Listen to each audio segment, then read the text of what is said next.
September 6 a.m. session of the Portland City Council. We welcome everybody. Carla, please call the roll. Saltzman, Udaly, Here. Fritz. Here. Fish. Here. Wheeler. Here. Let's see if I can summarize this. Number one, everybody please be respectful of people testifying. When people are at the microphone, people come here from a long distance to be heard. Please let them testify without interruption. Same goes true for the City Council. Please let us deliberate. In the event that somebody disrupts the City Council or people testifying, they'll be asked to leave. If people are asked to leave and they don't leave, they're subject to arrest for trespassing. Obviously, we don't want that to happen, so we just encourage everybody, just make sure we work together to make this a safe and respectful environment for everyone. There's a couple of opportunities for people to participate. First of all, you can participate during what's called communications at the beginning of the meeting. That's 3 minutes. You can talk on any subject you want. Because those slots are limited, we ask people to sign up in advance with the council clerk. There are also opportunities to testify today on the first readings of any reports or resolutions or ordinances. And if people would like to testify, just see Carla prior to the item being discussed, and she'll put your name on the list. We have a hard and fast rule that if you are testifying, please make sure that your testimony is germane to the item actually being discussed. That's very helpful. If you're a lobbyist, we need to know that per council rules. If you're here representing an organization, we need to know that as well. Thumbs up if you like what you're hearing, thumbs down if you don't like what you're hearing. That's sufficient. You don't need to scream or yell or boo or anything else. Plus, that just takes time. Without further ado, we'll get to the first communications. Could you please read the first item, Carla? Item 976, request of Scott Fernandez to address council regarding public health. All right. Good morning.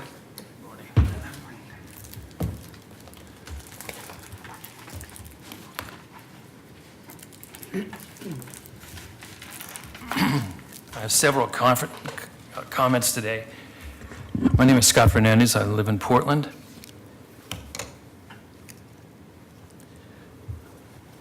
What we heard in August 2nd, there is much more than what Mr. Sturr's comments on EPA LT2 judicial ruling that need to be made public today.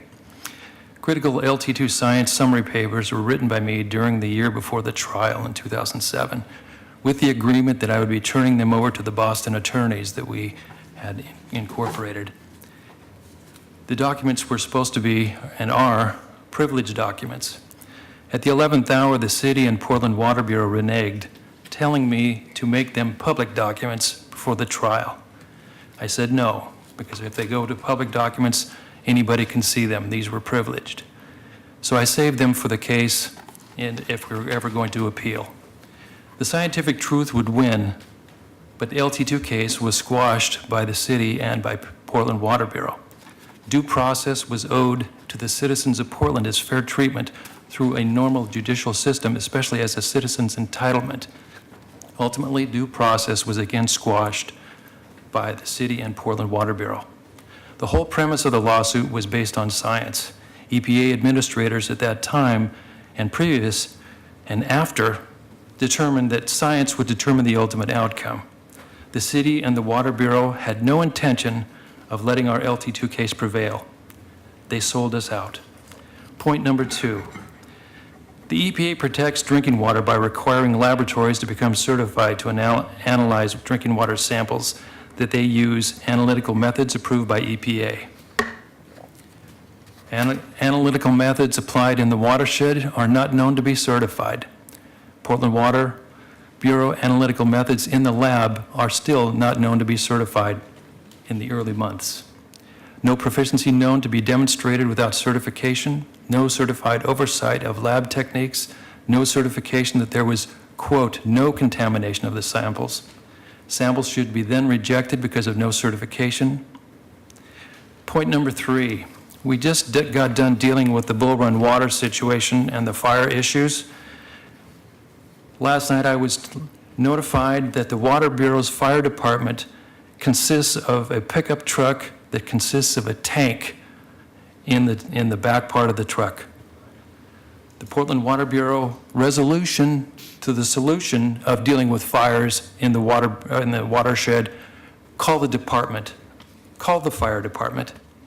We told you a few weeks ago that Canada has great technology to deal with fires, and we've done nothing at this point. And finally,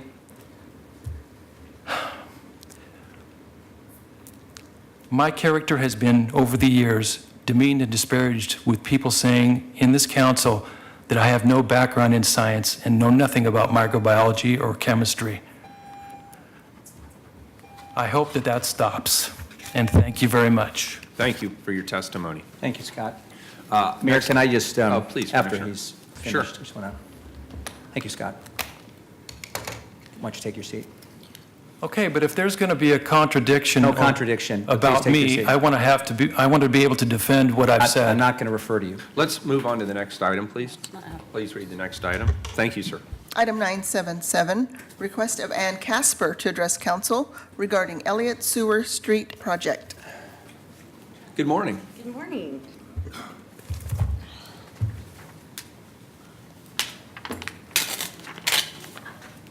I'm Ann Casper, and I'm coming here today on behalf of my neighbors on Sacramento Street.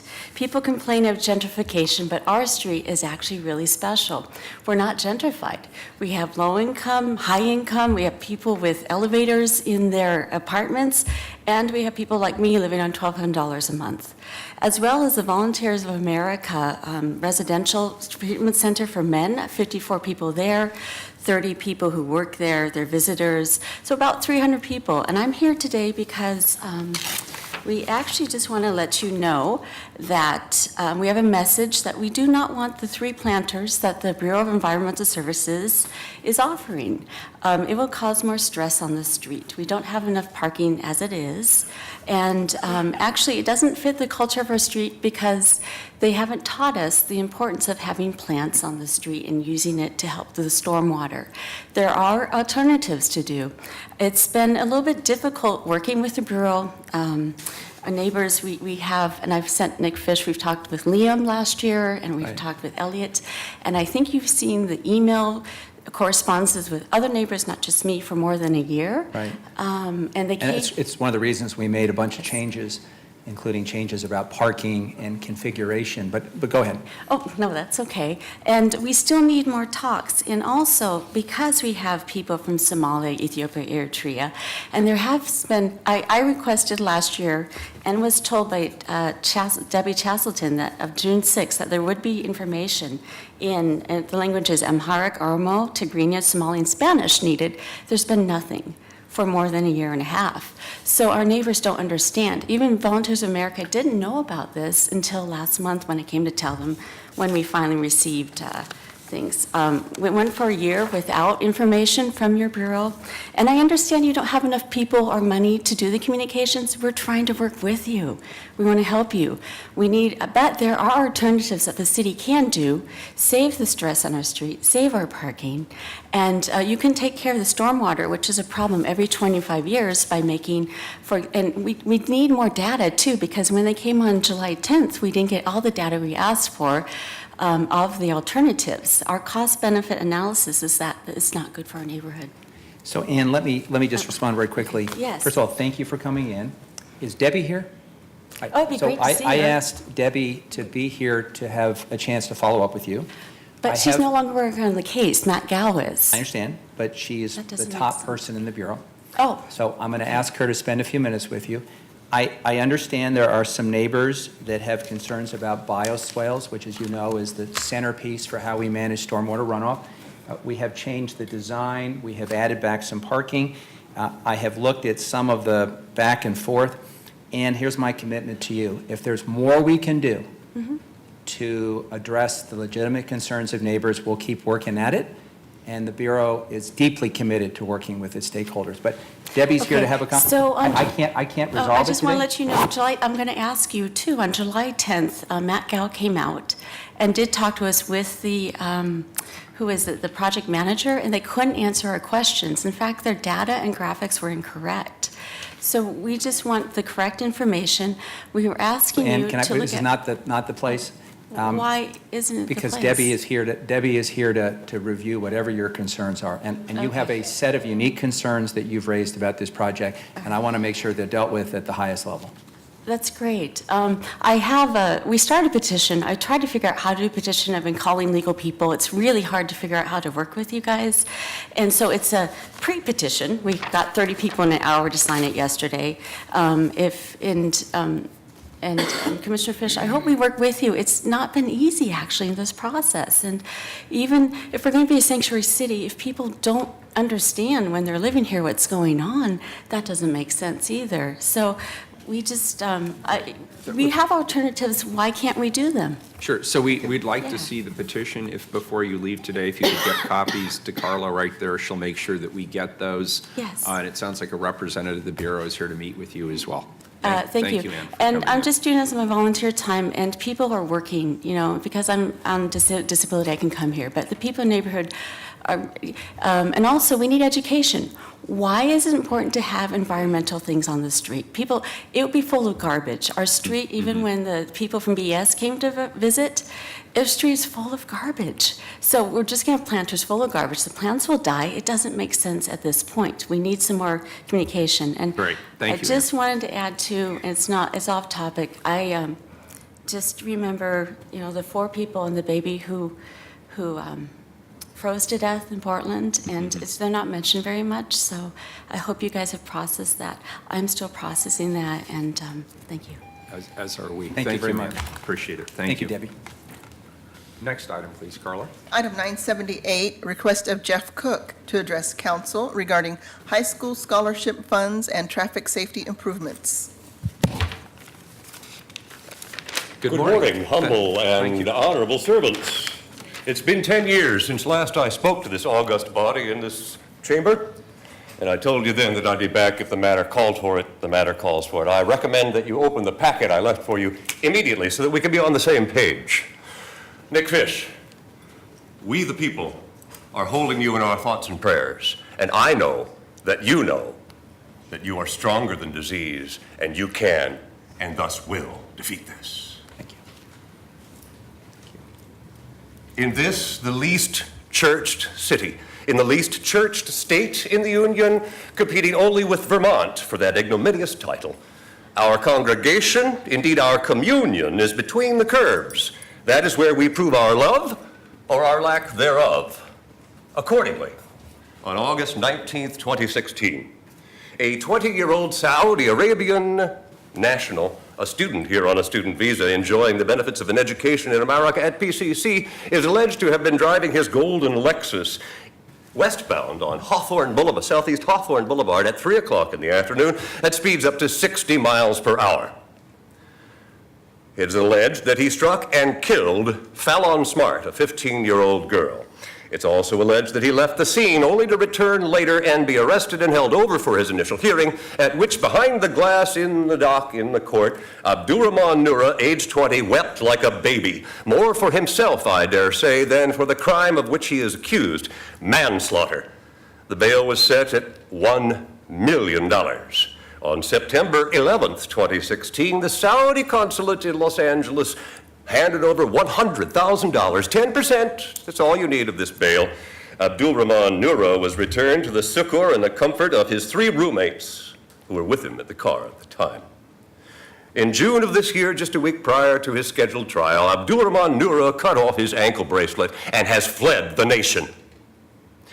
You could call it a supreme irony, but I don't believe a supreme irony exists. We have yet to find it. There are so damned many ironies. Let's call it the powerfully poignant truth. Fallon Smart was born on September 11th, 2000. Every birthday she ever celebrated from age 1 was marred by the intersection of a national commemoration of a day of horror. Let August 19th now stand as a date that also shall live in infamy. We will never get her back. We may never get him back.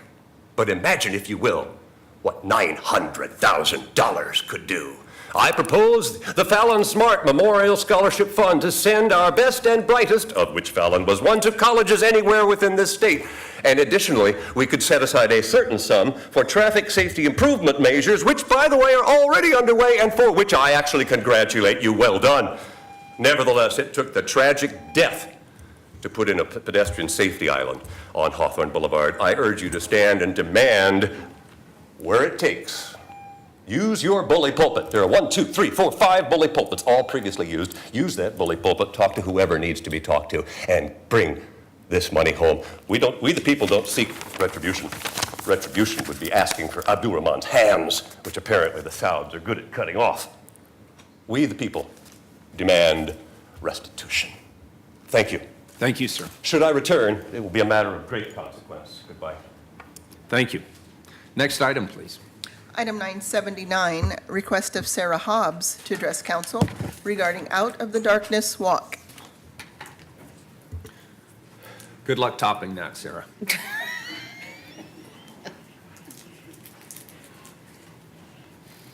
Good morning to you. It's good to see you. I'm on medication for lung crud due to the ash that has me very tense. If I could get an extra minute or two if I need it, I'd appreciate it. As usual, no problem. It's good to see you. Thank you for being here. For the record, my name is Sarah Hobbs, and I'm a field advocate with the Oregon State Chapter of the American Foundation for Suicide Prevention. September is Suicide Prevention Awareness Month. It is easy to get overwhelmed when we consider the enormity of the issue. Oregon, out of 50 states, is number 13 for its extreme high rate of suicide out of all 50 states. And out of every city in the nation, Portland is at number 18. The American Foundation for Suicide Prevention for the past 30 years has been working to address the issue through funding of research, strategic partnerships, including one with Portland's Dougy Center, to address the needs of children and youth who are survivors of suicide loss, and the National Shooting Sports Foundation to address the issue of firearms harm reduction at the point of sale, among many others. I personally am proud to be locally partnering with the Police Bureau's Enhanced Crisis Intervention Team, Crisis Response Team, and the city's Youth Prevention Office. The big event that the American Foundation for Suicide Prevention has every year is our Out of the Darkness Community Walk, which will be this year, October 7th, 2018, at Veterans Memorial Coliseum. Either you all have personally told me, or members of your staff have told me that I need to officially invite you to get you all to come. So please, as of now, consider yourselves officially invited. As well, I was given a suggestion of thanking you all in advance for doing something like posting this flyer, say, in the window by your office front doors or up by your main desk to help us get out the word. I am very excited to say that in 2016, funding that came from the community walks funded a $300,000 OHSU VA research grant that looking at ways to identify Iraq, Afghanistan combat veterans who were at risk for suicide.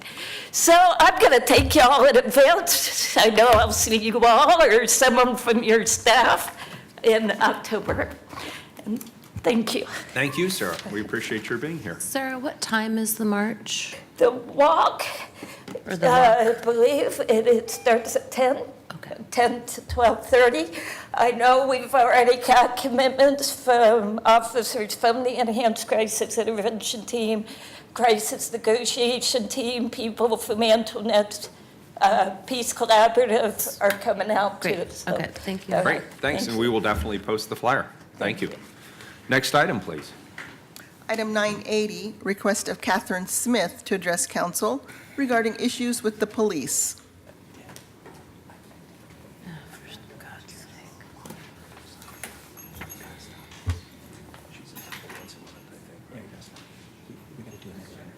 Yes, just go ahead, thank you.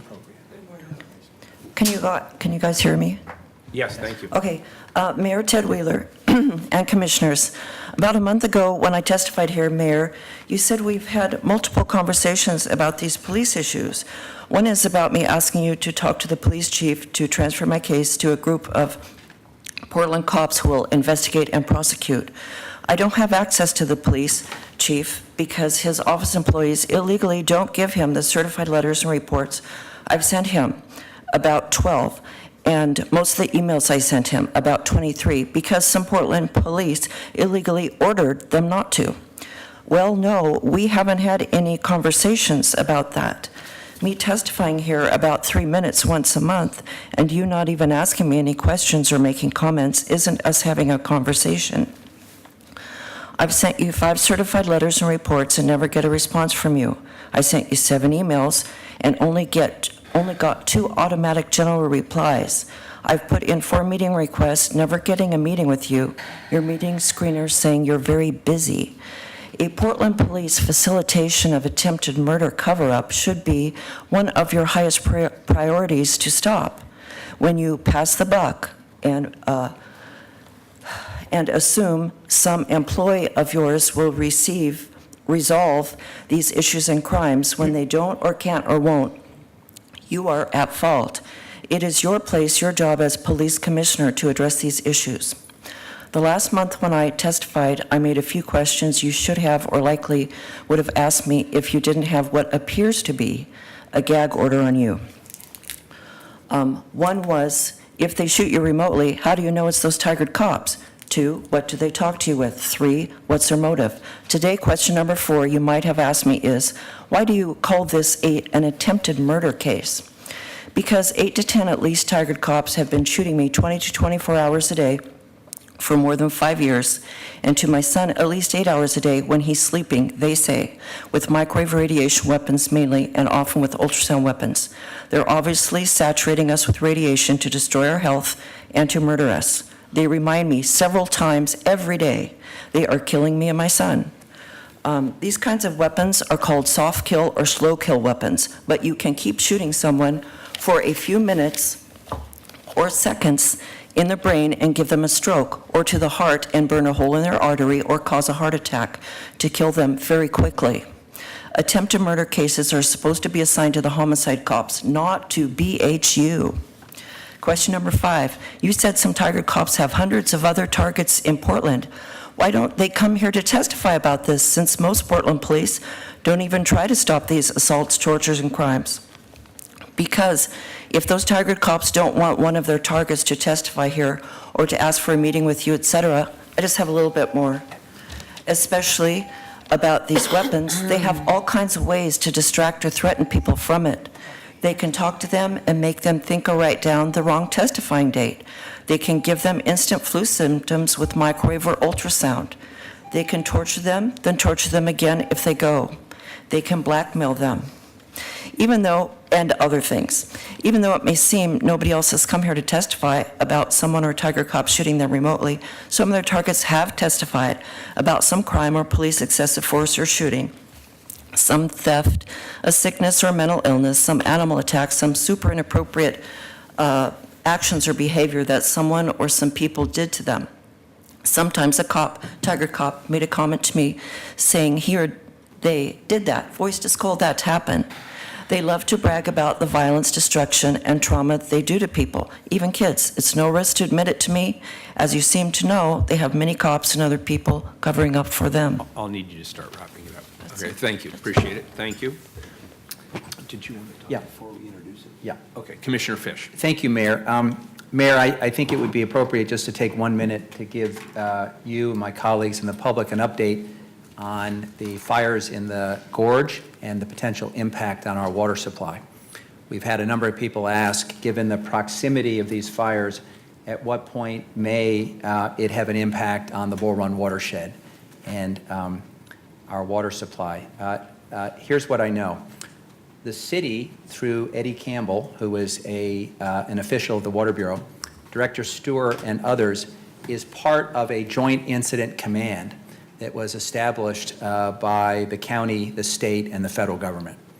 There has been an unusual amount of coordination among all the players. Those of you that know the Bull Run watershed and know all the protected areas around there know that it is largely federal land, but there is some state land. We work hand in glove with state and federal partners who are the frontline firefighters, and as it should be, because they have the expertise. We are allowing helicopters to draw water from Blue Lake. Blue Lake is not a body of water that we supply to you as customers, but it is part of our emergency plan, is that water can be drawn and used for firefighting purposes. As of yesterday, there was a breach of the Bull Run by the fire. There is no imminent threat to the water supply, but we have 2 rangers and other professionals monitoring this closely. And here's the worst case scenario. If at some point it is determined that because of the material in the air that's landing in the water, or because of landslides or any other potential risk to our water supply, we will convert to the Columbia well water system on an interim basis. And we may do it earlier rather than later out of an abundance of caution. As my colleagues know, we have the 2 largest supplies of good, clean water in the state, the Bull Run watershed and the Columbia well water. So we can go back and forth. If we are required to go to well water, even if we do so on an interim basis out of an abundance of caution, our capacity is slightly below what we're currently delivering through the Bull Run. So there will be an appeal, if we do that, by the mayor and me, for people to exercise prudence around conservation. If we switch, this would not be the greatest time to leave your sprinklers on all day or to take your 15th bath or whatever. But we're still going to be able to deliver close to 100 million gallons of fresh water, so it's not going to be an inconvenience to everybody. But that's the current news. The governor reached out to both the mayor and me a couple days ago to give us an update. We're getting regular updates. We'll share it with the public as we know it, but as of today, our water supply is safe and is protected, and if that changes, we will switch to well water on an interim basis, and we're just hoping for some rain, and we're hoping that the winds continue blowing the smoke and the fire away from our water supply. So I just want to give that update, Mayor. Thank you, Commissioner Fish. And just briefly to add on to that, the city continues to work with our regional partners. We're in communication with the state regional partners. Portland Police and Portland Fire have had personnel on scene. Some of you may have seen what is unfortunately becoming something of an iconic photo of a ladder truck over the Multnomah Falls Lodge, protecting the lodge. That was actually a Portland Fire ladder truck, and we have personnel on scene protecting structures. The police have been helping with evacuations. The Office of Emergency Management is up and running. I actually have Jennifer Arguinzoni from my office in the EOC in Troutdale, and we're in regular communications with everybody, and if there's a change in the situation, obviously we'll update the public. So with that, and thank you for pinging us on that. I think it's appropriate that we did do that update, so thank you, Commissioner Fish. Next item, please, the time certain. Let's do the consent agenda first. It's my understanding one item has been pulled by Commissioner Saltzman back to his office per the Tuesday memo. That's issue, or item 985 has been pulled back to Commissioner Saltzman's office. Have any other issues been pulled? I do not have any Call more. the roll, please. Udaly? Aye. Fritz? Aye. Fish? Aye. Wheeler? Aye. The consent agenda is adopted. Please call the first time certain. Item 981, appoint Leslie Hilbrun, Eduardo Elma, and Eve Connell, and reappoint Ozzie Gonzalez and Brenda Metalbecki, to the Board of Directors of the Regional Arts and Culture Council for terms to expire June 30, 2019. Commissioner Fish. Thank you, Mayor. This is one of our happiest functions as a council. We get to welcome, thank, and ultimately approve new members two very important oversight bodies. And I want to invite Jeff Hawthorne, the Acting Executive Director of Regional Arts and Culture Council, to come forward. Jeff, you want to bring, okay. Why don't you bring our guests, Eve Cannell, Leslie Heilbrunn, and Eduardo Puelma, who are three fantastically qualified nominees for service on the Board of Directors of RAC. Jeff, why don't you just take a moment to set the context? By tradition, we'll ask each nominee to say a few words about their interest in this position and something about the arts they're passionate about, and my colleagues will no doubt have some questions. Yes, thank you, Commissioner Fish, Mayor Wheeler, Commissioner Fritz, Commissioner Udaley, good morning. Thank you for having us. My name is Jeff Hawthorne. I'm the Interim Executive Director for the Regional Arts and Culture Council. We expect a new Executive Director to be in place around January after a national search that will get underway next month. In the meantime, I'm here to bring three board members who've recently been adopted and voted on to the RAC board and ask you to approve them as representatives of the City of Portland. We have 6 slots on the board that are reserved for your jurisdiction out of 22 board members total. I am happy to report that 45% of our board members identify as people of color. And among the entire board, they are artists and small business owners, CEOs and program managers, arts advocates, consultants, and community leaders. They bring skills including finance, grant making, nonprofit management, public relations, facilitation, fundraising, evaluation, and so much more. But they also bring us important community connections, including communities of color, Native American, Asian and Pacific Islander, Hispanic and Latinx, African American communities, and disability communities as well. And so now it is my pleasure to introduce to you the 3 board members that we are asking you to approve as representatives of the City of Portland: Eve Connell, Leslie Heilbrunn, and Eduardo Puelma. Eve, why don't you start? Yeah, sure, thanks. Thanks for having us this morning. It's really terrific. I am an educator, a small press publisher, and an arts advocate. And I've been in Portland for about a dozen years and somehow have managed to do all sorts of really cool arts-related activities, including working with RAC over the last decade in various capacities, serving on nonprofit arts organization boards like the IPRC and Art in Alberta. And I'm just a huge advocate for arts in our community, and my passion really is around bringing arts experiences and opportunities to our children, our community members, artists, and arts orgs. So I'm really thrilled to serve in this new capacity with RAC. Thanks. Thank you for being here. My turn? Please. Excuse me. I'm Leslie Heilbrunn. I am the director of the Business Customer Group at Portland General Electric, which is, along with its employees, the largest donator for Works for Art 6 years running.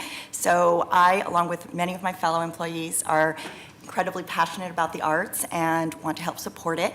I also grew up in the arts and have been a writer and editor for most of my professional career, and just really value what the arts that I've grown up with has brought to me, and just think it's critical for us in Portland who want a vibrant community to support the arts. I've been involved with a few nonprofits here that are arts-oriented, and am a supporter of arts education, and most importantly, the arts are really fun. And I just think I'm honored to be able to serve in a way that can help bring that critical part and make us all well-rounded people and bring us together through the arts. Thank you very much. Eduardo, welcome. Thank you. Eduardo Puelma. I've been here just over 10 years. In the time I've been in Portland, I've really come to appreciate the work that RAC has done for education and advocacy. I think it's very important that RAC has a strategy around inclusion and equity. And for that reason, I think that my experience as a Latino, as a gay man, would help to bring my experience to the board to help improve the board and to build upon what the board has done so far. I grew up in the arts. My father, my uncle, my grandfather were all artists. I studied art in college. I now work with a lot of artists as well in my professional capacity. So this is something that is always been a passion of mine, and I want to help the city and the region further the work that the arts community can do. Thank you. Wow. Great questions from you. I actually have a question for Jeff. You mentioned that 6 of the 22 members are appointed by the City of Portland. Who appoints the others? We have slots for all of our major government funders, including Multnomah County, Washington County, Clackamas County, and Metro, and then the remainder of the slots are at large. And is the allocation of members by proportional to the funding that each jurisdiction gives? Not directly proportional, but generally speaking, the City of Portland has 6 slots. Those other counties that I mentioned have 2. That's something to just put on your to-do lists. City of Portland's been a strong funder for RAC throughout its time, including during the recession. I think it's well over $3 million at this point, plus the arts tax. So I want to make sure that we are encouraging other jurisdictions to pay their fair share, since it is a regional arts and culture council and not the Portland. So whatever you can do in your professional, personal, and board capacity to encourage and help other jurisdictions understand why this is crucial, not only for our hearts and souls, but also for our economy and for jobs and businesses. I will really appreciate that. Thank you. Mayor, I just want to observe that these 3 outstanding candidates are coming to the RAC board at a time of unprecedented activity. I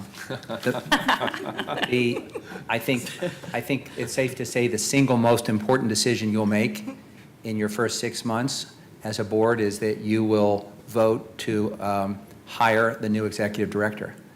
And after 30 years of service to our community, Eloise leaves very big shoes. You're doing a national search. My guess is this is going to be a very, very desirable job. And you will have the difficult task of selecting the next leader. So that'll be, I think, at the top of your list. RAC is currently is undergoing the first performance audit in its life cycle.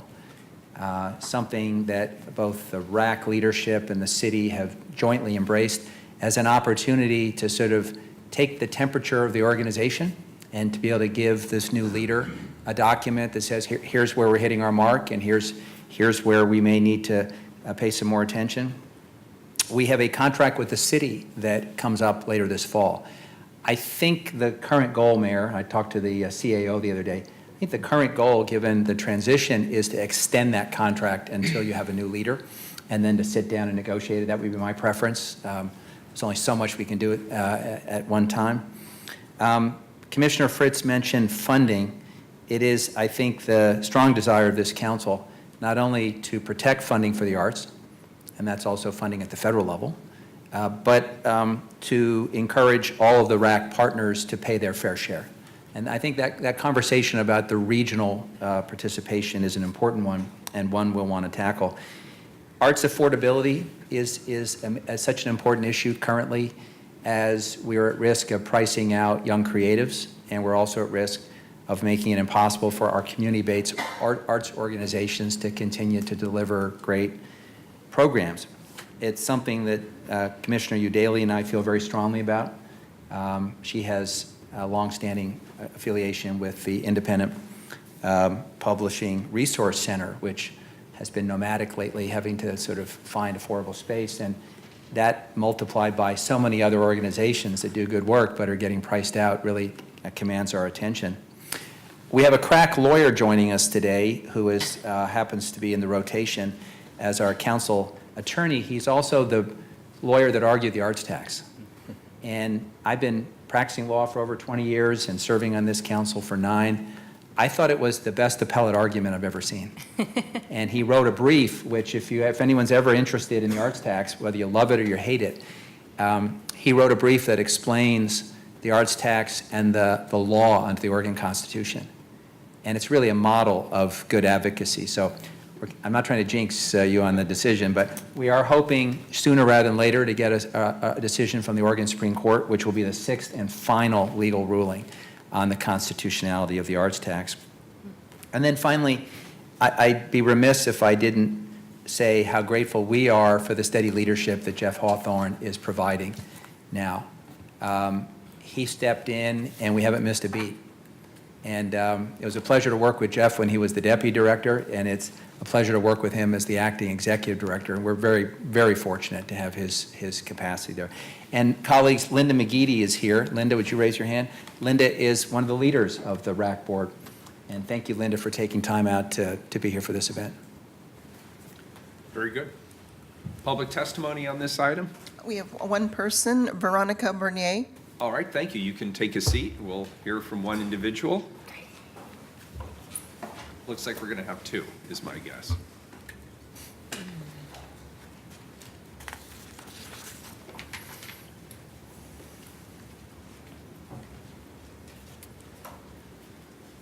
Here. Good morning. Is this your computer here? No, it stays with the table. Sometimes people do PowerPoint presentations and whatnot. Okay, you first. Thank you. And if you could just state your name for the record, we don't need addresses. Thank you. Yes, my name is Lightning. I represent Lightning Super Watchdog X. I do approve of the appointments and the reappointments of all individuals. I think your qualifications are very good and essential for RAC. One of the concerns I have, though, with your organization is that I myself would like to see more of the artists tapped out in the community, in the homeless community.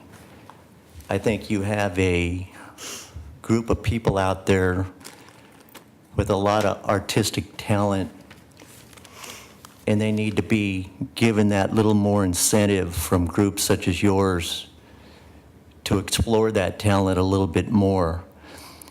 And I think you have the ability to do that. I think we have many shelters in this city which we're investing a tremendous amount of money into. I want to see more art on the walls created by the homeless, such as, you know, PNCA went into TPI and painted the doors. This has been very beneficial. It brings a light into situations that is very positive. Art lifts the spirits of people. And I want to see the homeless community involved more to whatever degree, any direction they go, but have that opportunity to look at different things in different ways of doing things and different enjoyment that you can get from art. One of my first art pieces that I purchased was from the late Dr. Nathan Schlimm and Sylvia Schlimm, great friends with the Snitzer family, and I really enjoyed the artwork. And those are lasting things that you can purchase through people and remember them. It's essential that you reach out to the homeless community and begin seeing the true inspiration from art that it can bring people. An example, in the past, I went to Dignity Village, and it was a Native American. We went out, got a piece of cedar tree. He carved an Indian chief. Spectacular work, absolutely amazing. He carved also with a chainsaw a salmon. People purchased that from him. An amazing artist in Dignity Village that was absolutely phenomenal. Reach out to the homeless community and offer more to them. They are in the most need of great art and the ability to make art. Thank you. Thank you. Good morning. Oh, good morning. Thank you. Veronica Vernier, PSU Community Health and Safety, and also recreational health and safety in the parks and school health and safety. It's kind of a broad umbrella, but that's how we operate. My background is I'm a former MICU nurse working after retirement in the schools and recreation and parks. I do support the announcement of the people who came forward. I really commend them. I noticed there's some Hispanics there, and that's good, and also a broad cultural blend. I think one of the biggest arenas in the city are recreation and parks. It's the reason we watch them. Randy Miller, one of our best instructors from Portland State, was one who instilled in us the idea of participating with the children in a observatory point and coming forward and supporting the kids while we watch them. We do look at parks, regional parks and arts and council in other ways too. There is a Jones Gulch event coming up. I think it's on the 8th, and we'll be watching that too. We like to see the people get out and recreate, and I think it's really important. Support the Rose, was it Schnitzer? Can't say that fast. Schnitzer Group and the Middleman Jewish Center too for their regional arts support in terms of our Park and Recreation Department. The money's well funded, and all the time when the kids go, to events, they'll be well covered and safe. So that's the main concern. That's why we study it at Portland State, and I do support the idea, and I encourage future study too, because it's well worth the effort. Thank you. Thank you for being here. Colleagues, will entertain a motion. So moved. Second. We have a motion from Commissioner Fish, a second from Commissioner Fritz. Please call the roll. Udaley? Well, congratulations, everyone, and thank you for being willing to step up and serve our arts community and our city. Aye. Fritz? Thank you very much. It's a big commitment of time and energy to do this. I vividly remember when Mayor Sam Adams and I went to a RAC event and started talking about the need for equity and inclusion in both the board and our community and the people who get the money. So I really appreciate the fact that, another 5 years on at least, no, probably 6 or 7, that the board has not only embraced that concept, but expanded on it, and is definitely, that's illustrated by each of your backgrounds and your willingness to serve. I have to add my thanks to Denis as well. Denis was also the lawyer on the paid sick time effort that we did in 2012-13. So obviously you've been involved in some very good things, and keep up the good work. Thank you. Aye. Fish? Well, thank you for your service, and please don't hesitate to let us know what you need to be successful. And we are really excited about the prospect of a decision in the early part of next year of the new leader that we will all have a chance to work with. So thank you. Aye. Wheeler? Well, first of all, I'd like to congratulate Leslie, Eduardo, and Eve for stepping up, and I'd like to congratulate Ozzie and Brenda for being reappointed. As you have gathered, this is a very, very important board to the community. The service provided by RAC is one that we all notice and greatly appreciate, so we are so happy that you're willing to take the time to step forward. I feel like I should also congratulate the attorney. And I'll just say I'm delighted to have an attorney in the room who isn't here because he's suing me for something or other. So thank you for that. I vote aye. The appointments are all approved. Thank you for being here, and thanks for sharing your stories with us. Next item, please. Item 982, adopt the recommendations contained within the Growing Transit Communities Plan. So, colleagues, this is an item by Commissioner Saltzman. He is obviously excused today, but I believe we have Brendan from Commissioner Saltzman's office is going to speak, and then some representatives from PBOT are here as well. Brendan, should I turn this over to you first? Yes, sure. Very Thank you, good. Mayor. Good Thank morning. you. Brendan Finn, Commissioner Saltzman's office. I feel like I need to congratulate Denis. All right. Good morning. Well, first off, Mayor, before we dive into this item, I wanted to, while Dan's ill today, the fire commissioner is monitoring closely the situation that's going on with the wildfires. And since we're giving brief updates, I thought I'd give a very brief update on that, because I'm watching the communications between him and the chief right now, and I want to make sure you are all apprised of how we're coordinated.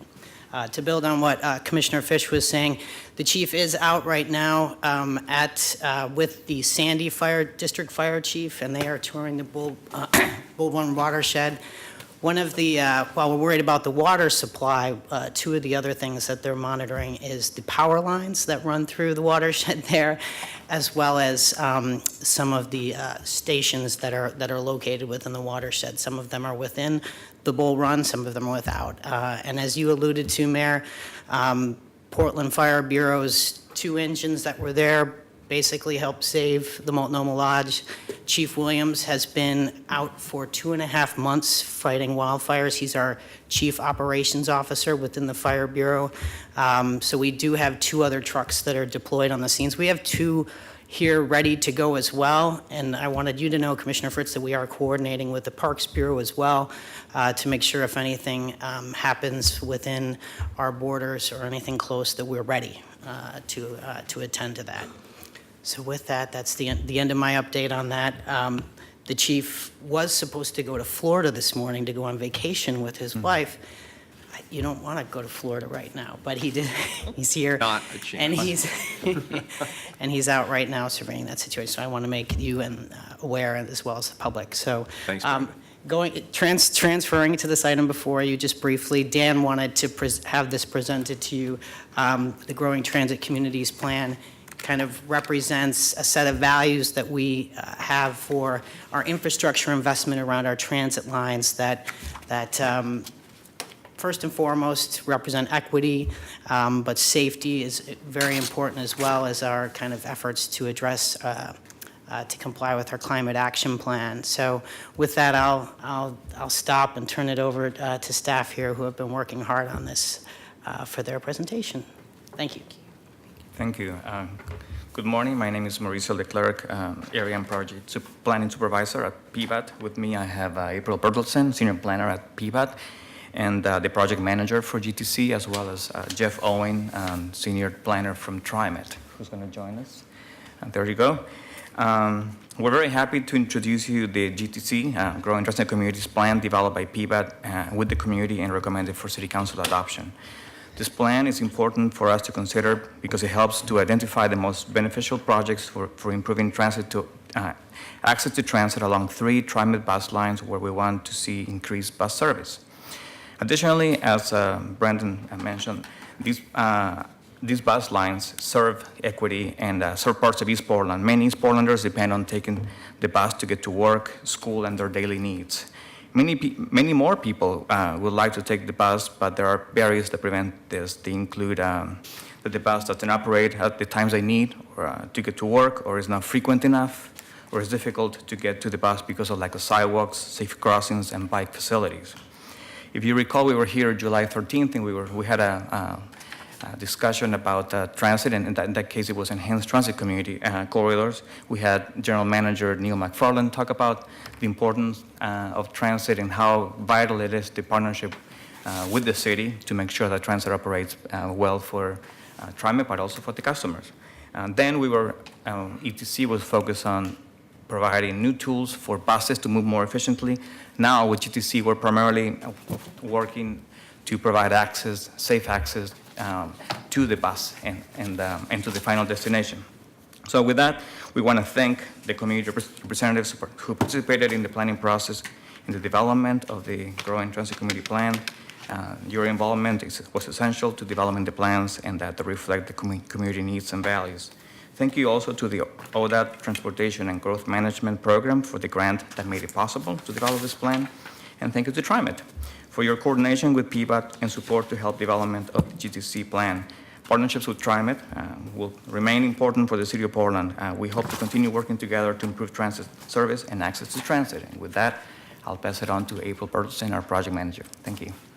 Thank you, Mayor Wheeler and members of the council. Thank you for this opportunity to present to you the Growing Transit Communities Plan.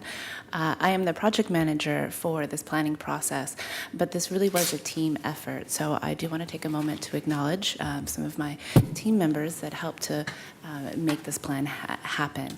That includes Seth Wagner, as well as Shane Valley and Kevin Donahue, who are here in the audience, as well as Francesca, who is unable, Petricolo, who is unable to be here as she is out of the office. And much of what you will see is also the fruits of their work. Just to ground us in what we're here for today, we want to inform you of the planning process and the plan recommendations in the Growing Transit Communities Plan, and then recommend adoption of the plan. And then you're providing direction to PBOT staff to amend the transportation system plan to incorporate the GTC plan recommendations and projects during the next update of the TSP. So we wouldn't be amending the TSP today, but there would be direction to incorporate the plan into it at the next update. What's the time frame for the next update? I will defer to... Well, we're thinking of a technical update, like a keep up with these plans, 2018. 2018, thank you. Building a bit on what Mauricio was talking about in terms of the plans we're working on, the Enhanced Transit Corridors Plan that we're here previously giving you a midpoint check-in in July, that was more focused on the speed and reliability of transit operations. Today's plan is focused more on the safety and access to transit and some on operations. And we do believe that this is part of a virtuous upward cycle of transit investment, a positive feedback loop, if you will, that the more that we invest in access to transit and safety around transit, and the more people can access it, the more people will take it. And the more people are on the transit, that reinforces TriMet to add even more service. So as TriMet adds service and as we add improvements, these two can work together to then generate more ridership and more investment in transit for better service and onward. So we want to keep that spiral going upward in order to meet our city goals, really, including comprehensive plan goals around providing a good public transit system, transit equity, and increasing transit ridership and reducing vehicle miles traveled. All of this is also built on the foundation of TriMet service enhancement plans, and Jeff Owen here with TriMet will speak more to some of the transit service improvements at the end of the presentation. But TriMet was a very close partner in the development of this plan and working with us from the beginning and out in the community with us as well. Before you move on, Yes. does this map show that these is on, especially on the east side, is that where the city lines go, or why are those big like blank spaces? That is a graphic representation of TriMet's service area for the full region. I think it's made a little blockish, so that might exaggerate some of the boundaries, but that should roughly represent your service area. Correct? And so that gap represents that we don't have much north-south in East Portland, is that correct? Sorry, that's past East Portland. Yeah, sorry, this does include all of the city limits and all of the service boundary from TriMet. So the only white spaces between any space is something outside of the TriMet service boundary. And outside of the city boundary as well? Yes. Thank you. So we are also building on a previous model of our 122nd Avenue partnership, which it was really formative for what led us to applying for a grant and developing investment plans around additional corridors where we want to see increased transit service. And 122nd Avenue is one of those first ones that we are currently implementing, where TriMet has made commitments to making incremental improvements to service toward and achieving full frequent service along 122nd Avenue, and we are making investments on safety and access to 122nd, and that is underway now.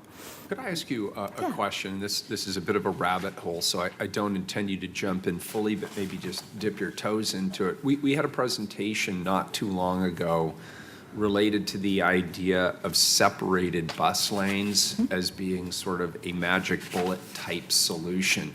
Is there any contemplation of that kind of a strategy as part of this overall planning process? Dedicated bus lanes certainly could be one tool, but we'll be looking at multiple tools that we, in our presentation, we talked about our toolbox, and we have about 20 tools, and some of them are different lanes that give some transit priority as well as signal priority. and other So that things. is under consideration as one of those Yeah, tools? but primarily Particularly- yeah. that's ETC. We were here in July 13th introducing, basically we need to do more to make sure that the buses operate efficiently and so we can increase the service.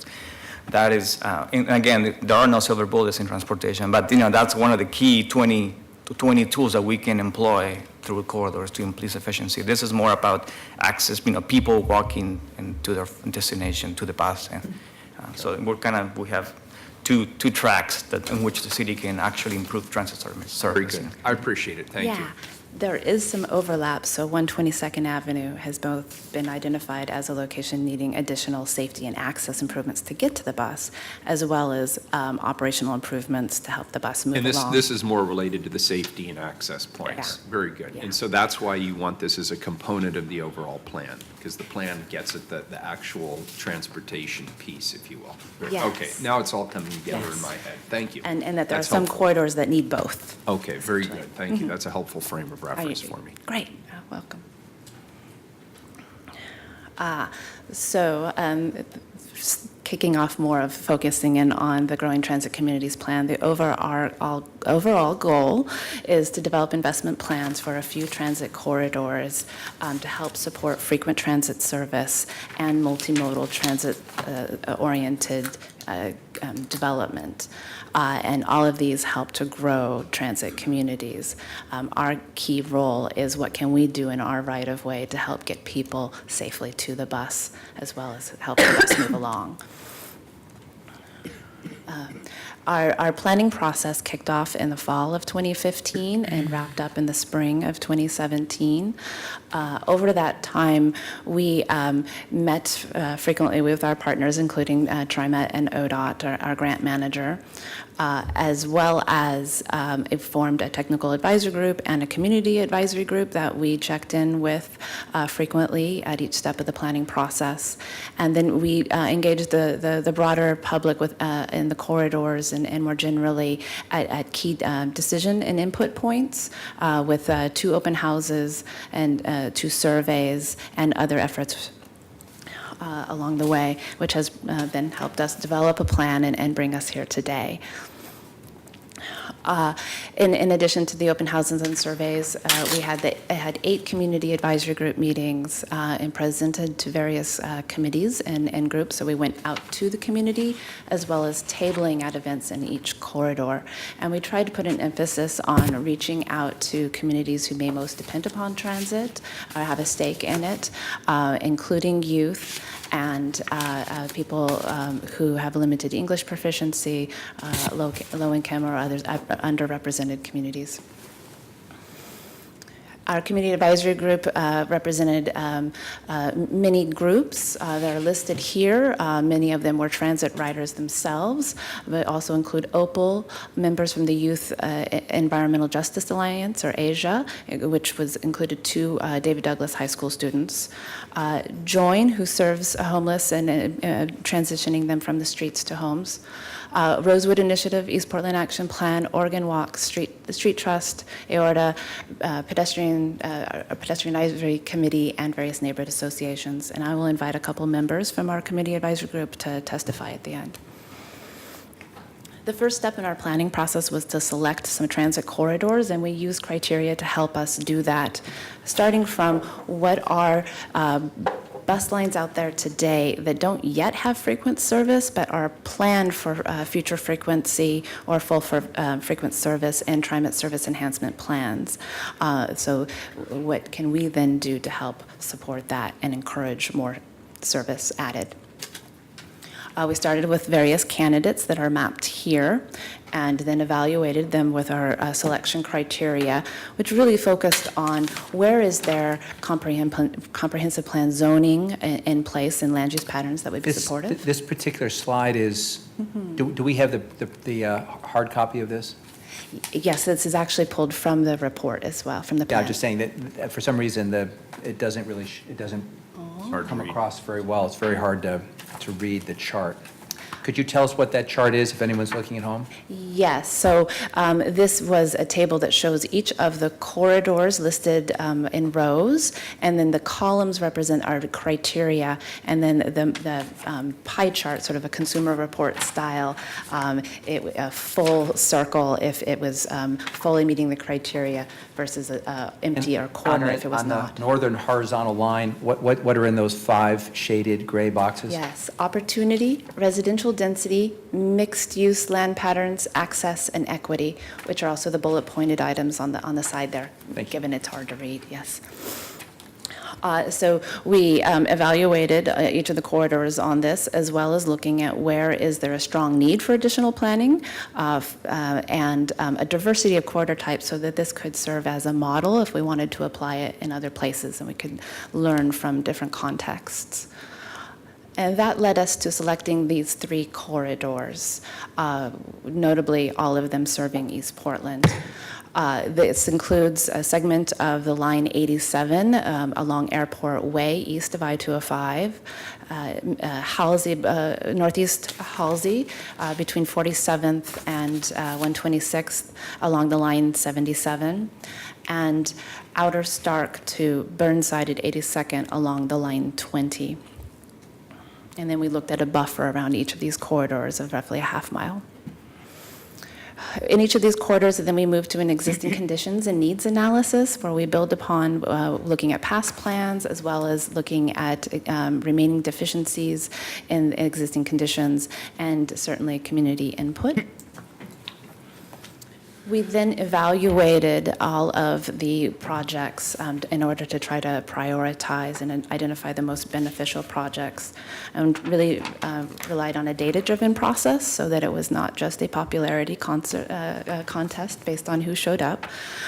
We used criteria and measures for prioritizing the projects, and we got input from the community on what criteria were most important and double-weighted those criteria. We then evaluated, scored, and compared all the projects and took that back out to the community. The top 3 criteria that we double-weighted included transportation safety. So we looked at where are there safety issues, crash data, as well as factors that increase the possibility of crashes. We also looked at where could it make it easier to get to the bus stop specifically, and equity measures. The other measures that we looked at include making it easier to get to other key places, identify if it was identified in a plan or prioritized previously, if there was a network connectivity benefit for generally getting around by walking or by biking. And where would it serve the most people nearby, and whether it could improve bus speed and reliability, and if there was public support. To help us understand the network connectivity benefit, we did get a little wonky and innovative, I would say. We built a routable pedestrian network in our GIS mapping software to help us to simulate what it would be like as a pedestrian along the corridors, and trying to simulate where it's difficult to cross the street or walk. So the model was sensitive to speed limits, number of lanes, and whether or not there was a crossing treatment signal, or whether or not there were sidewalks, for example.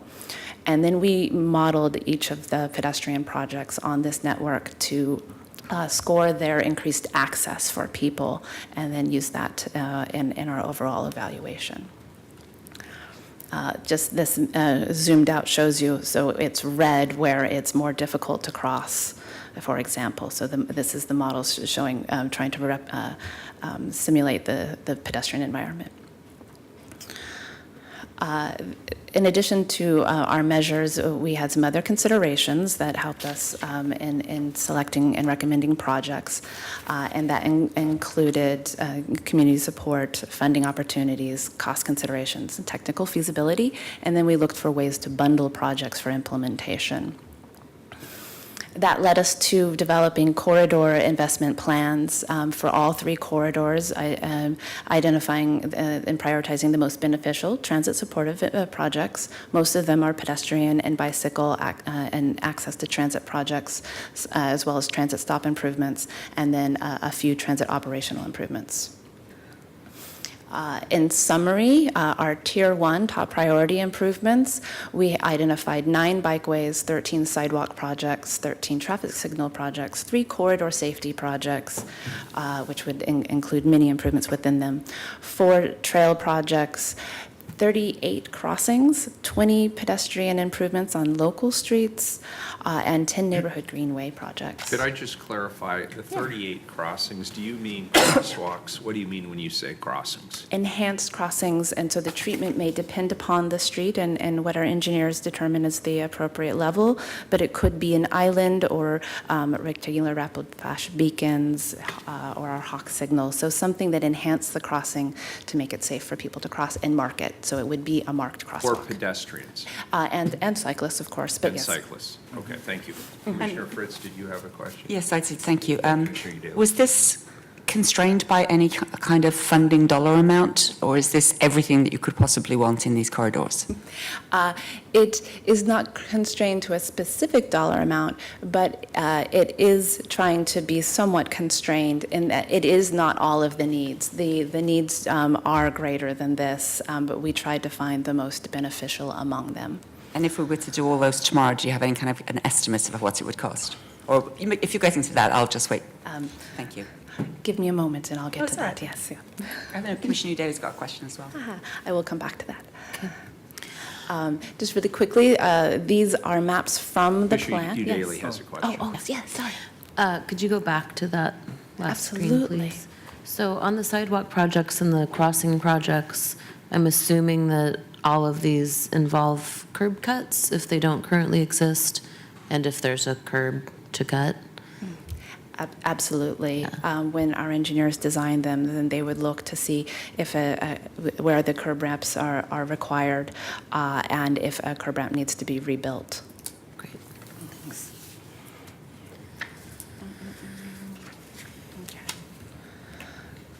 So the next 3 slides are just maps that are taken from the plan from each of the corridor to represent where the projects are recommended and where some of them are clustered around stations or stops.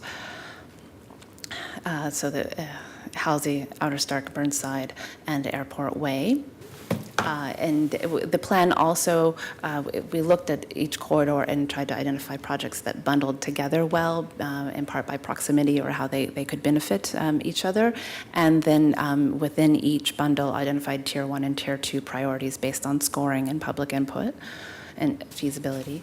And then there's a profile for each of those bundles in the plan, and I just pulled some clips from one of those bundles to show. It includes a map, a picture, and a table with the individual projects that are a part of the bundle, and then some text around that, each of the projects with potential funding sources.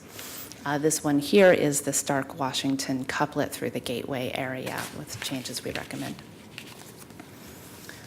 In addition to corridor investment plans focused on capital projects, the plan does include some other recommendations, and so I just want to highlight those. The first one is recommending some future public connections across what is today private property. We identified 4 locations where it would really provide benefit and more direct access to transit if there was a future walkway or ped bike connection through here. These are most likely to happen through the development review process at the time that properties redevelop or add improvements and working with our development services staff. But we wanted to identify these so that they could be, so others could be aware of it. And all of these sites currently do not meet our connectivity policy and standards. There are additional recommendations in the plan that are more programmatic or other initiatives, and just want to highlight some of those examples. One would be an info kiosk at the Juvenile Youth and Justice Center, on other transportation demand management strategies, particularly around education and encouragement, as well as better lighting and other crime prevention through environmental design strategies. Better lighting was a recurrent theme, and that's something that we'd want to integrate into most all the capital projects. Others include murals or other livable streets and placemaking elements, and the Transit Youth Pass, which was a priority of our two youth members of the Community Advisory Group. Can you go back one slide for me? So we're going to be having a big discussion this year about the Transit Youth Pass, including how to pay for it. And I understand that what's before us today is aspirational. We don't actually have a source of funding to pay for it. On any of this, is it listed here as a recommendation because you have been tasked with looking for some new revenue source or new way to cover that cost? No, I would defer to my colleagues in the Bureau who are working more on this. We identified it as something that was important to the community members and reinforced it as a recommendation to pursue Not really, it. therefore, they're really not unique to this particular plan. Correct. Because it's a broader conversation. Yeah, but this plan, talking to the community, it supported the argument that we need to work on this. There's a need out there in East Portland. But by accepting this plan, are we accepting that we have a responsibility to help either pay for it or figure out how to pay for it? That would be a separate action, I think, That would for be now. a separate action. This would be more recognizing the value and recommending to pursue it. To explore it. To explore it. And this is a non-binding resolution, right? Yes. Correct. Thank you. Thank you. And given we couldn't do everything through this planning process, we did identify 4 future studies that we'd recommend pursuing in the future with additional funding. That includes the Outer Start Corridor plan to look east of Gateway more closely. I'm sorry to interrupt. No, My brain is on slow-mo today.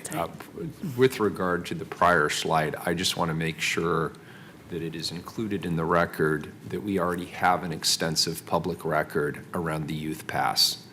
And whatever we do here today, I want to make sure that we are acknowledging that public record exists, and a lot has been said on that subject. Thank you. None of which is changed by anything we discuss or vote on today. Yes. Thank you. Sorry to interrupt. Back to the future studies. So the first one being Outer Start Corridor plan to look at the roadway east of Gateway and what are the opportunities there to improve safety and access. The Burnside and 82nd Avenue traffic circulation study, which we would want to look more closely at this area together with ODOT to see if there is a way that we can address a missing link in the bike lane along Burnside, approaching 82nd. In addition, an 82nd Avenue streetscape plan focused in from the Northeast Holiday to Schuler, which is approaching the 82nd Avenue Max station in that area. And in addition, an Airport Way and I-205 transit study to look at ways to get the bus out of the congestion and delay that is happening near that interchange. We do have a few early implementation achievements that I'm happy to report. We're making some progress. We do have some funding that we have been awarded and secured for a few capital projects. Some advancement on the Transit Youth Pass, which we'll defer to other days. TriMet service increases on the line 2077 and the 87, which Jeff will talk more about, and new funding for transit service in the state transportation bill, which creates opportunities for more. Some of the funded projects that I'm going to highlight, we have $5 million of both local funds and regional flexible fund allocation for the Halsey Street Safety and Access to Transit, and that funding would become available in 2019 to 2021. It was ranked the #1 recommended project in the region through the Metro process for selecting projects, and I want to give props to my colleague Zeph Wagner, who prepared that application and I think really hit the ball out of the park on this. So we're really happy to see this funding coming. This is a map that identifies those funded improvements that are focused around access to the 82nd Avenue Max station and include a separated bike lane where there is not one, 2 ways on the Halsey overpass, as well as a shared path along the south side of Halsey and a pathway to connect to the west of 82nd Avenue and some crossings and sidewalk access to bus stops. We have a concept of a mini roundabout included in this project at Halsey and roughly 80th. This is adjacent to the Join Day Space, which were members of our community advisory group and very involved from the beginning and helped us see some of the safety issues for people coming to and from their sites. And we do think that this will make improvements for all and help slow down traffic. And the overpass bike facility and the pathway along the Jonesmore and Halsey. In addition, we have some funding for making some improvements along Outer Stark. Through our Fixing Our Streets program, there's $220,000 to provide enhanced pedestrian crossings, and we have, based on the Growing Transit Communities Plan recommendations, selected 2 locations at 146, which will serve Four Corners School, and at 119th. In addition, through our Vision Zero team, there are $500,000 of funding for additional safety improvements, and this plan can help inform the selection of those improvements that are still to be scoped, but an opportunity to fund. And that is what I have, and for now, I'm going to turn it over to Jeff Owen to talk more about the transit service. Great, thank you. Just wanted to take a real quick minute to mention a few improvements that have recently gone into service for bus service improvements that are related to this plan. Could you just remind the people watching at home who you are and who you represent? Absolutely, thank you. Jeff Owen, working at TriMet in our planning and policy group. So I'm a senior planner working on these types of plans and other similar related efforts. Thank you. So this, what we see on the screen is just a snapshot of some improvements that have gone into bus service.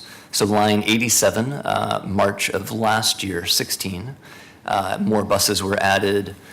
March of this year, a few months ago, line 20, also added more frequent buses on weekdays. So these are just some of the types of improvements. Just this week, September 2017, saw improvements for line 77, Broadway and Halsey. And then in March of 18, just 6 months ahead of us here, line 87 in the service area will also be improved, split into 2 different bus lines to better match the demand and the conditions on the streets. So again, just a quick sample of some of the improvements.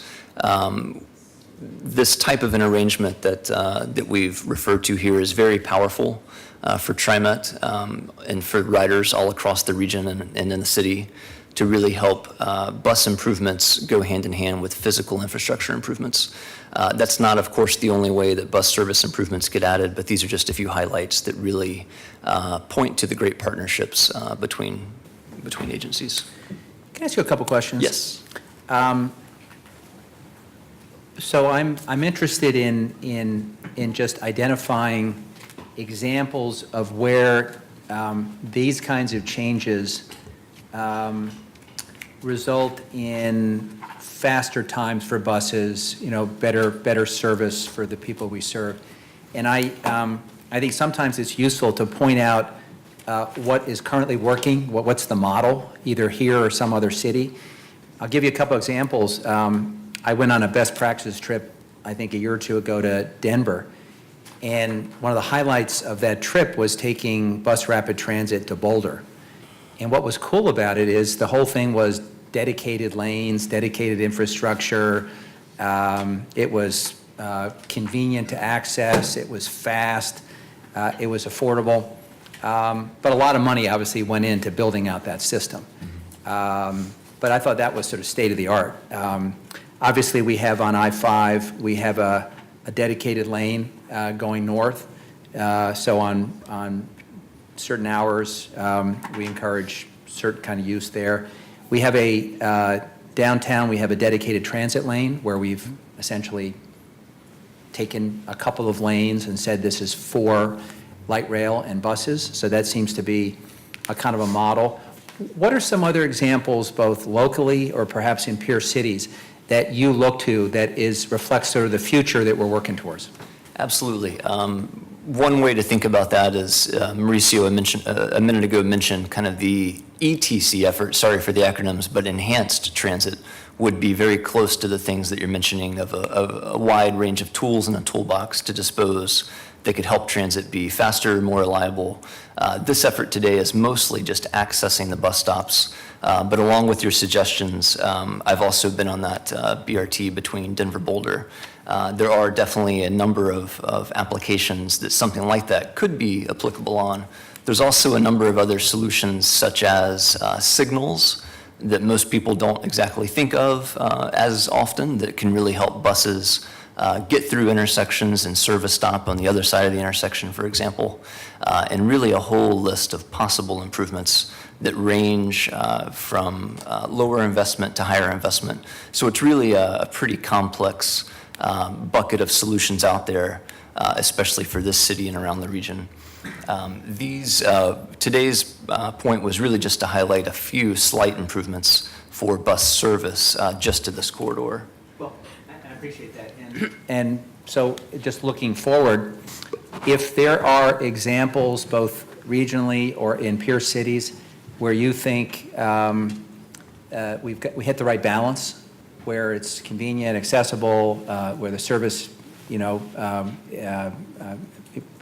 people can get from on a bus to their destination in a timely manner and the like, I would be interested in learning more about that. So I would encourage you, if you had the time, to send out an email with some examples of homework that we could take a look at and just better understand where is this working, what are the kind of infrastructure investments that have proven to be the most successful, and how does that apply to the choices we're going to be making in Portland in the next 10 years? Absolutely. There will be many topics definitely coming back, touching on those items, so thank you. That'd be a good idea. As part of VTC, we've been looking at what other cities are doing, and we have, for example, a great example in Seattle to the north, the Rapid Ride Network, in a way in which, in a way you want to do two things. You want to continue to invest in key corridors, with BRT lines and dedicated bus lanes, but also you want to invest in the workhorse of the system, the buses, and some of the improvements, some of the 20 tools that we have.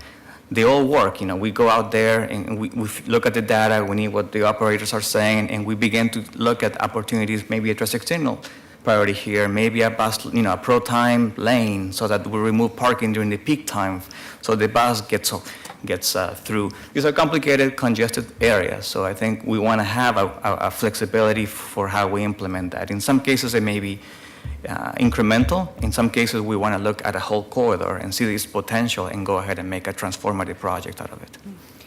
Some other example cities that we're looking to, besides Seattle, San Francisco, New York, Minneapolis is even doing some things. So we're certainly out there looking, and we'll try to collect some more information. So and share. Thank you. Give it Vancouver. And I too hope to go visit this month the Denver to Boulder line. Well, when you go to Boulder, make sure you stop and visit E-Town. E-Town. Okay. And my cousin Nick Warner, who has a radio show out of Boulder, but that line it actually is extraordinary, and again, I know they spent a fortune investing in infrastructure, but boy, is it state of the art. And we want to look at investments on all levels, both the spot improvements throughout the network as well as larger capital projects. So a question for TriMet. When are you thinking you might be able to do north-south service on 148th and 162nd? So those are referenced within our service enhancement plans, the graphic early on that gave us a little bit of trouble. I don't have the exact dates in front of me at this time, but they are part of those processes that are adopted by our board and are full of community input. So I don't have the exact answer with me today, I'm sorry. But, is it soonish or not soonish? It's definitely soonish. It is part of the improvements that we can be looking forward to in the years to come. Great, thank you. I understand there is plans for one start to that improvement starting in March of 2018, I believe it is, to introduce a new service on 162nd, it not full frequent, and weekdays only. So I know there's interest in extending that to the weekends, but this would be a first step. That's a good start, thank you. So I know we want to get to public testimony. When you come back after testimony, if I could know the number for the total estimated cost of this, not now though, and then also could you tell me where it references Youth Pass in the report, because I haven't been able to see it. I can answer both of those now. Okay. The total cost of the capital project improvements is roughly $75 million, and the Youth Pass recommendations.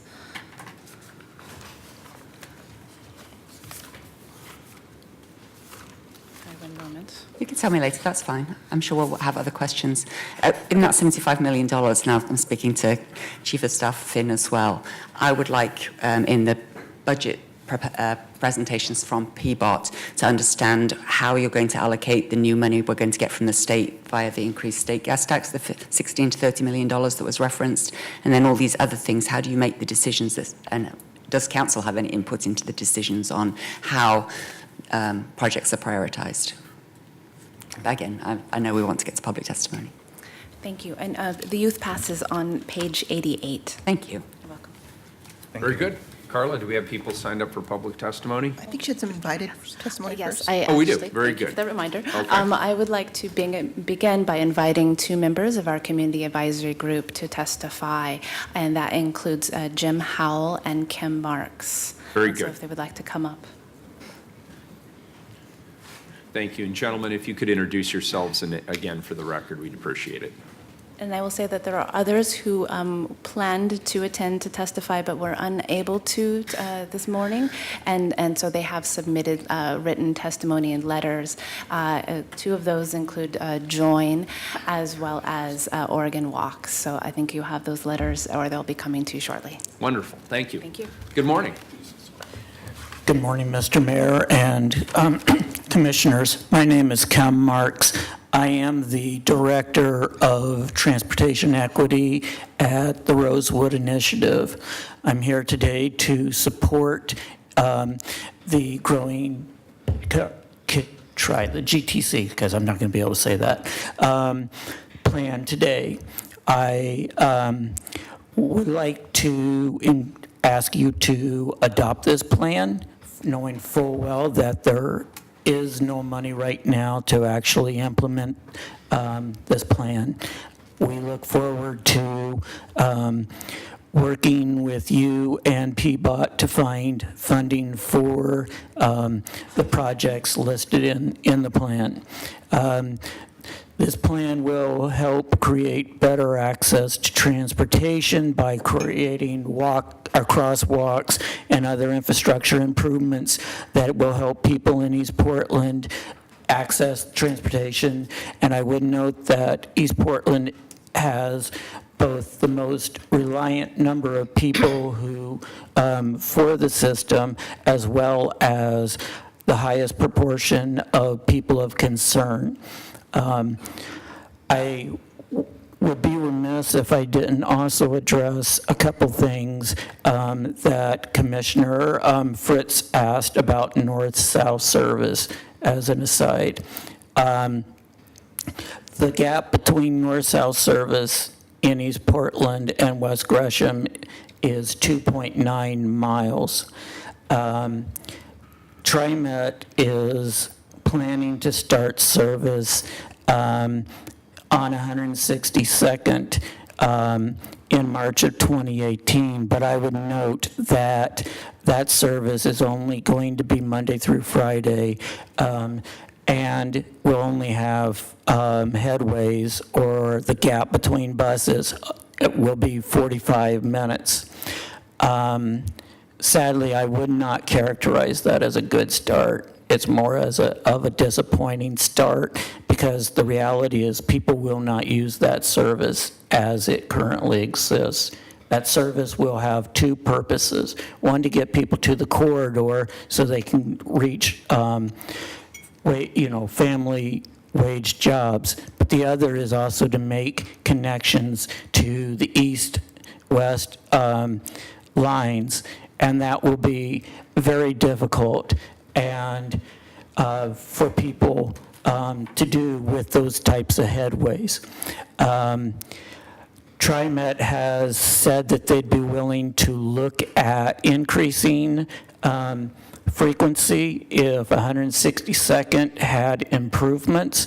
That would be primarily north of Halsey to Airport Way along 162nd and 158th. We are working to try to get those that portion onto the regional transportation plan, and if we can do that, we can try. That would be a good access to funds. I would also note that 148th is also in the same situation, where there are extensive investments needed to actually get TriMet to put service on there, or on that road. It is going to be, it's the same situation. It's Halsey heading north that the improvements are needed. I would, sorry, I didn't prepare my comments today. So those are necessary. Those TriMet, the last thing I wanted to point out is that the recent transportation bill in HB 2017 has a requirement that TriMet and other agencies are supposed to focus their new revenues on communities with high percentage of low-income people. That means for this area, East Portland, we all have to work hard to make sure that TriMet actually fulfills that obligation, partly through their service enhancement plan, but also through other investments like 148th and 162nd. Thank you. Thank you. Yeah, thank you for that. I just want to comment, though, that I go on the 44 in Southwest Portland. Much of that line does not have improvements along the way, so the suggestion that you have to wait for the improvements before you give the bus service is not proven by that. Secondly, the 44 is great during the week, and it's every 15 minutes, which is but you're saying it's only going to be every 45 during the week, even, because every 45 is what the 44 runs on weekends, and it's really quite useless. If you miss it, you've got to walk a mile or more if you're fortunate enough to be able to walk. So seriously, it's obviously going to be a longer conversation, but I want to support what you and the others in East Portland are advocating for. Thank you very much. Thank you. Good morning. Morning. My name is Jim Howell. I'm here to ask you to endorse the Growing Transit Communities plan. I was asked to be on the advisory committee to represent the interests of those along Airport Way. As you know, no one lives along Airport Way east of I-205, and the people that ride the bus, I think, probably are too busy to go to meetings, so that was given to me. I'm representing IORTA. I'm a former transit planner with TriMet. And so the first thing I want to do is wonder why there was so little ridership on Line 87. And it's a U-shaped route, and part of the route is a crosstown line on 181st, which is a needed route. and needs a lot better service. And then there's a section along Airport Way, and then it doubles back on 102nd and 105th back to the Gateway Transit Center. I went out there to see what was going on, and one way of knowing what's needed is look at traffic. And you go out there at 4 o'clock in the afternoon, and you can see cars queued up for over half a mile on Airport Way going westbound, trying to get on the northbound ramp to General Jackson Bridge. Probably 90% of the license plates are Washington license plates. So a lot of the people working out there are Washington residents. Well, do they have a transit alternative? And the answer is no. There's no way that this line connects to anything that goes across the Glenn Jackson Bridge to Washington. And so consequently, the congestion problems that were mentioned as a problem of getting buses through the congestion are largely due to people trying to get to their jobs with no transit. I pointed this out and made some slight route change suggestions and connectivity congestions. I was informed that that was beyond the scope of this project, which I understand, but it is. But those are the things that have to be addressed, and I haven't seen either TriMet or CTRAN or ODOT or WashDOT addressing these issues. And consequently, I-205 backs up for miles every day, again, for traffic trying to get across the Glenn Jackson Bridge. And a lot of it has to do with these two on-ramps, one from Airport Way and the other from Sandy, clogging up those lanes. And sometimes there's a fairly simple bus solution to what they, a fairly, to a problem like this. I noticed ODOT just was going to fast track a $30 million widening of I-205 further south, which is kind of like, I'm sure you've heard this story of the junk under the lamppost, but it's they're addressing the wrong locations. But in any event, I hope you support this plan. It does a lot of good to help access transit. Thank you. Thank you. Appreciate your testimony. Did you have any more invited testimony, or can we move to public? Very good. Carla, how many people are signed up for public testimony? We have 7. 7. Can people try and keep that within 2 minutes each? I won't be hardcore about it, but we're running a bit behind here. Thank you. Okay. The first 3 are Terry Parker, Terry Dublinsky Milton, and Alan Kessler. Very good. Thank you. Come on up.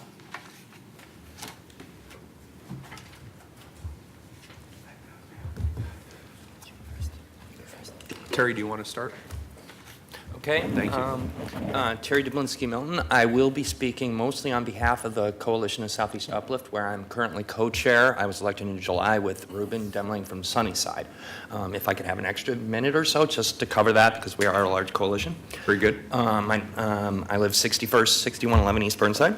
And I would like to thank the City Council, and particularly PBOT, for this. The Growing Transit Communities Project, we haven't endorsed it as a concept, but we've endorsed multiple projects, and because Southeast Uplift feels this will be transformative to the Northeast quadrant of our coalition. Particularly, the Washington bike lanes, which received funding, will access the Outer 20 with the J District in Montevilla. The 60th MAX station and the North Tabor access as part of this was first identified in 2007, and it's never been adopted by City Council. The 60th MAX station is one of the least utilized MAX stations when it comes to bike and pedestrian access, even though it has great connectivity through the MAX system, because it's hard to get to. One of the intersections that would be covered would connect the pocket of North Tabor, which has no north-south connections out of it because it's disconnected by geography. And so it would create a crossing on Gleason. This creates all sorts of needed transit improvements, both the 77 and the 20, particularly Northeast Halsey. We've been endorsing this for several years for the improvements. I would like to thank Zeph Wagner in particular for the follow-through for about 3 or 4 years worth of meetings on this to get the Halsey improvements federally funded. And so all of this would create a whole conductivity around Montevilla and North Tabor that we don't currently have for active transportation.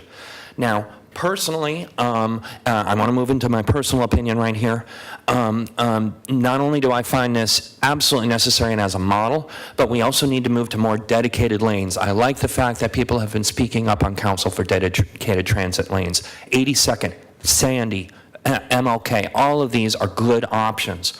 To think a little bit further on this project, it improves a lot of improvements to the frequent bus lane and outer Burnside on 20 on the line 20. But between 41st and 71st, we have that dangerous pro tem parking, which is 3 lanes of travel, where the parking disappears and then reappears. And it's not discussed here. That's project 70010 on the Transportation Systems Plan. And when you improve all the access in the outer 20, it's going to create more safety problems on the inner neighborhood in the 60s, 50s, 40s. So I really would like to thank PBOT and City Council on this. I guess I spoke fairly fast and I don't need much more extra time. So I'd like to plug one more project, the 60s Greenway, which this project ends at Davis. If we could continue it all the way to Lincoln, that would encourage income equity to access Mount Tabor Park, because right now there's not a good max access, but this would encourage access to the 60th Max Station so people from East Portland would be able to access the park we have put a lot of money into with the Parks Bond, which Commissioner Fritz knows. So thank you, Commissioner Uliday, Mayor Wheeler, Fritz, and Fish. Thanks, Terry. Appreciate it. Good morning. Good morning, Mayor. I want to thank Council. My name is Alan Kessler. I'm here with the Portland Bus Lane Project. I want to thank the fantastic questions that we got from the panel today. It seems like you're all focusing on a need to improve transit, especially in the eastern part of the city, a need to get the improvements that will improve service now, and need to dedicate space so that our buses work. We support the plan, we fully support the plan, but we think we should go further.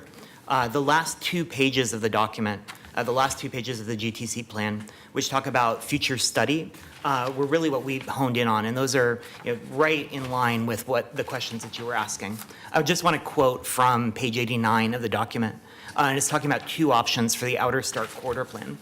It says in the middle paragraph, while option 2 would provide a much higher safety benefit than option 1, it would also have a greater impact on traffic operations and would be a more transformative project for surrounding neighborhoods. I'd argue that when you came at the ETC and ordered PBOT to be aggressive in implementing policies, these sort of transformative projects are exactly what you were asking for. So I would ask you to amend the resolution today and fully fund, or at least order PBOT to go back and give you a proposal to fully fund this Outer Stark Corridor Plan, which will add dedicated lanes to the center and clear up a huge spot of congestion. We feel the same way about the Transit Way and I-205 transit study, which is on the last page of the document. Again, funding the studies that will show us how to dedicate space to give priority to transit will have the best impact, the best return on investment. In terms of ROI, we should be thinking about how we can leverage our money to free up money for TriMet. So we saw some presentation from TriMet staff that certain routes will have increased headways, and one of the headways in particular is going to be decreased down to 20 minutes. May I just have a little bit more time? Yeah, sure, go ahead. Will be decreased down to 20 minutes. That's not good enough. If you're relying on transit and a 20-minute headway, you have to watch your watch, you have to have an app, you have to know when the bus is coming. If you get those down to 10 or 15 minutes, you don't. All of a sudden, you just show up and the bus is there. And that's what we need to be aiming for. To get TriMet the funds that they need to make those headways possible, we need to get out of their way. You as the city dedicate the space. And TriMet isn't asking you very well for the space that they need to get to that city. I think that you should show leadership, and you should say, we want a city where the buses work well, we want a city where transit works well. We need to get our cars out of the way so the buses can go fast, so we stop burning money in congestion, and we can get those 10 or 15-minute headways all across the city to have the sort of equitable city that we want. Thank you. Appreciate it. Good morning. Good morning. My name is Terry Parker. My comments are strictly related to the Halsey plan, and I have written it for 3 minutes. Starting with Halsey Street ramp over 82nd Avenue, it is too narrow to accommodate both a two-way bikeway and travel lanes wide enough for driver safety. This is especially true at the pinch point of the collapsible crash barrier at the top of the I-84 entrance ramp. At 80th and Halsey, a roundabout proposal would have drivers and bicyclists coming from all directions and angles, making the street anything but safe. With an I-84 exit at 68th and Halsey, an eastbound bike lane on the south side of Halsey will ridicule Vision Zero by creating even more safety conflicts between drivers and bicyclists. 68th is also the most direct route to Fred Meyer from the neighborhoods north of Halsey. With offset intersections on Halsey and most cross streets on the north side, only a block long between 67th and 80th, a far safer outside-of-the-box option would be to construct a two-way multi-use path on the north side of Halsey, directly connected to the 82nd Max station with an easement on the fringe of the old Elmer's restaurant parking lot. Since the westbound peak travel lane on Halsey between 65th and 60th was removed, morning peak period traffic backs up 6 blocks or more due to drivers waiting to turn left at 60th for access to I-84. Far more conflicts between vehicles and pedestrians are also taking place at 60th. One of the top priorities of the Rose City Park Neighborhood Association is for PBOT to install a left turn signal at this intersection. If a bicycle crossing is constructed at 61st and Halsey, it must be designed to not interfere with the ability of drivers to pass stopped vehicles in a protected left turn lane at 60th. Additionally, 2 peak period motor vehicle lanes each direction need to be retained between 60th and 57th to accommodate traffic making the Halsey jog. The neighbors on my street and myself also want to make sure on-street parking on Halsey is retained between 66th and 63rd so that overflow from the Providence Home Services 215-space parking lot that can only be accessed from Halsey will not engulf curb space on the residential streets. There is also concern from within the Rose City Park neighborhood about lane reconfiguration on Halsey between 57th and the Hollywood District that would remove peak period motor vehicle lanes and off-peak parking. A bike route is already established 2 blocks to the north between Rose City Park and the Hollywood Business District. My read of the growing transit community plans is that it is more of an expensive special interest bicycle infrastructure scheme that will increase congestion, add emissions, and actually slow down transit as opposed to a plan that will augment transit connectivity. Finally, the comp plan is upzoning scores of working-class single-family properties in the Northeast 60th Max Station area. Updated infrastructure needs to be in place before any new development occurs. To complement PBOT's plan to widen sidewalks on 60th between Halsey and the Max Station, a vision is being brought forward to make this street become a place-making gateway of connectivity with the installation of pedestrian-scale ornamental street lighting. Terry, are you close to your 3.5 minutes? A grant has been applied to start this vision with a demonstration project. Thank you. Thank you, sir. Thanks to all 3 of you for your testimony. Next 3, please. Are Bob Richardson, Matt Ferris Smith, and Luke Norman.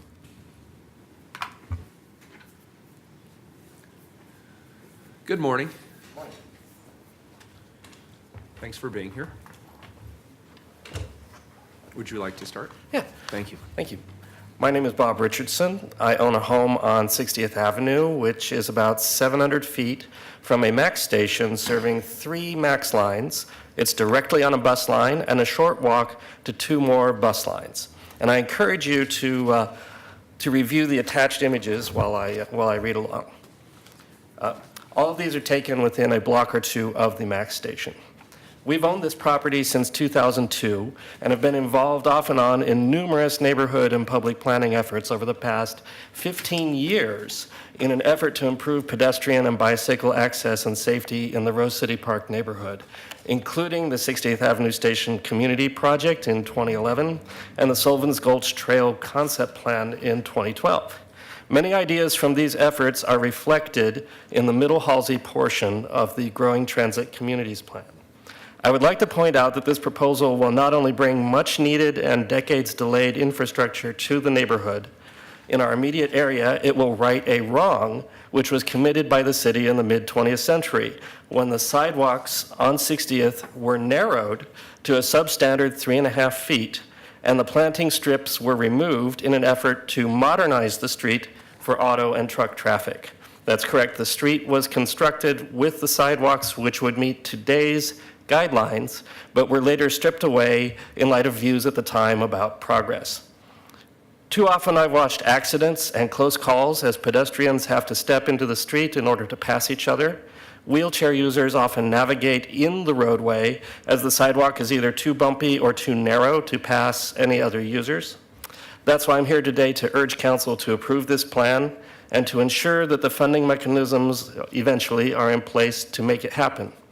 This will not only improve the daily lives of thousands of residents, not only help meet our climate goals and increase walking and biking, it will right a historic wrong and provide relief to those who need it most. Please vote to approve the Growing Transit Communities Plan. Thank you. Thank you. Good morning. Good morning. My name is Matt Ferris-Smith. Members of City Council, thanks for giving me the chance to speak today. As someone who uses our bus system in Portland, I also bike and I walk. I'm a strong supporter of the Growing Transit Communities Plan. The GTC plan is important to me because it will help provide residents in Portland with safer and more reliable transportation choices.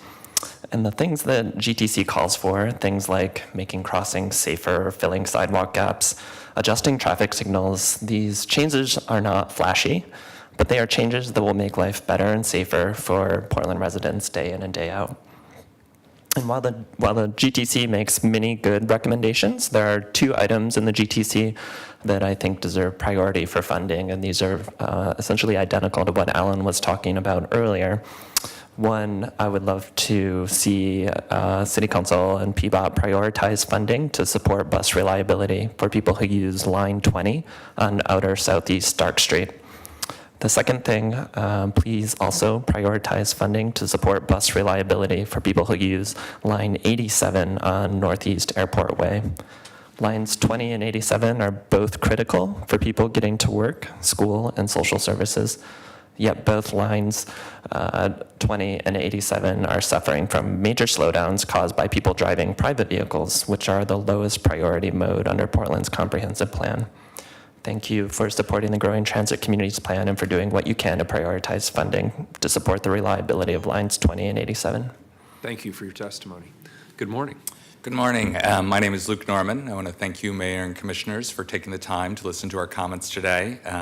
I'm also here for the Portland Bus Lane Project, and as you've heard, we fully support the adoption of the Growing Transit Communities Plan. In particular, we really want to, we're asking Council to prioritize and fund the future studies that were mentioned toward the end of the plan, specifically the Outer Stark Corridor Plan and the Airport Way and I-205 Transit Study.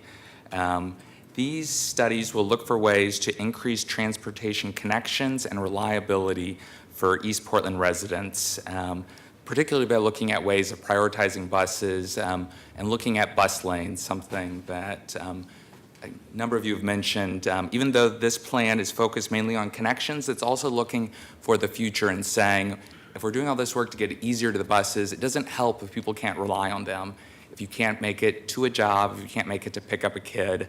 So I just want to personalize a little bit what those benefits would bring. If you look at Outer Stark, right now there are 10,000 residents who live there who are commuting somewhere else during the day to get to work. Many of those rely on Line 20. Even though it's just a couple blocks away from the Blue Line Max, at some of the stops, over 800 people a day get on or get off. However, this line, TriMet and PBOT have identified as one of the most severely congested in our whole network. So the study there would look at how do we provide bus lanes and other priorities. Similarly, Airport Way attracts 20,000 workers a day there. This provides many wage jobs that allow people to continue to live in our city. As Jim Howell mentioned, the congestion there is severe, so severe that it prevents the bus from turning left and getting over to the Gateway Transit Center where people can transfer to other parts of the city. So for both of those, we're asking council to fund, to go to PBOT and say, prioritize these studies and fund them.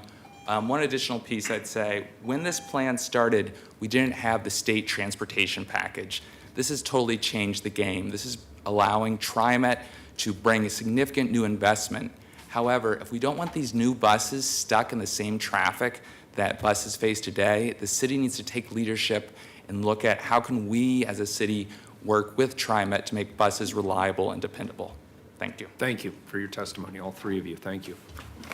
The last person I have is Sabrina, I believe it's Goyal.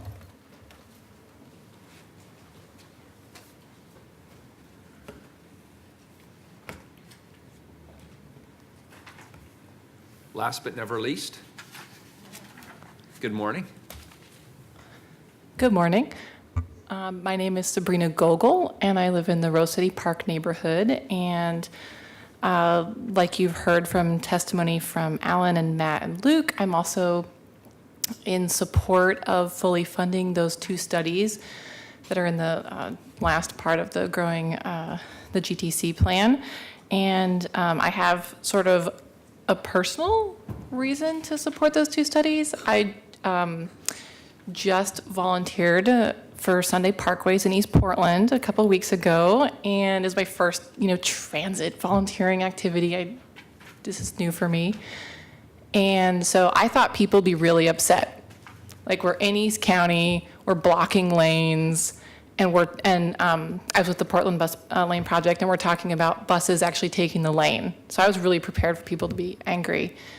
And a few people were, but I was there for 4 hours, and I personally talked to over 40 people in those 4 hours, and groups of people. And most of them were really excited, and they're on their bike, and most of them own a car, but they still thought that it would be a good idea.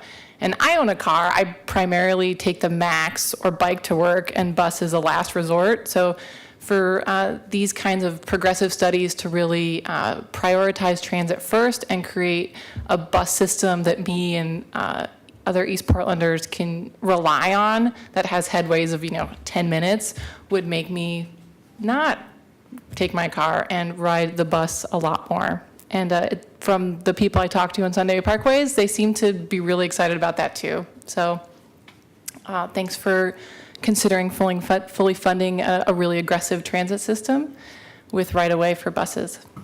Thank you. Thanks for your testimony, and thanks for your volunteerism. That was the first time in outer Northeast, and I thought it went really, really well. It was a lot of fun. I was there with my wife and daughter, and despite the heat, people were having a fantastic time. Mayor, I have one Commissioner question. Fish, you Could we bet. get Brendan back for a second? Yeah, why don't we have staff come back up, please? Thank you for your testimony.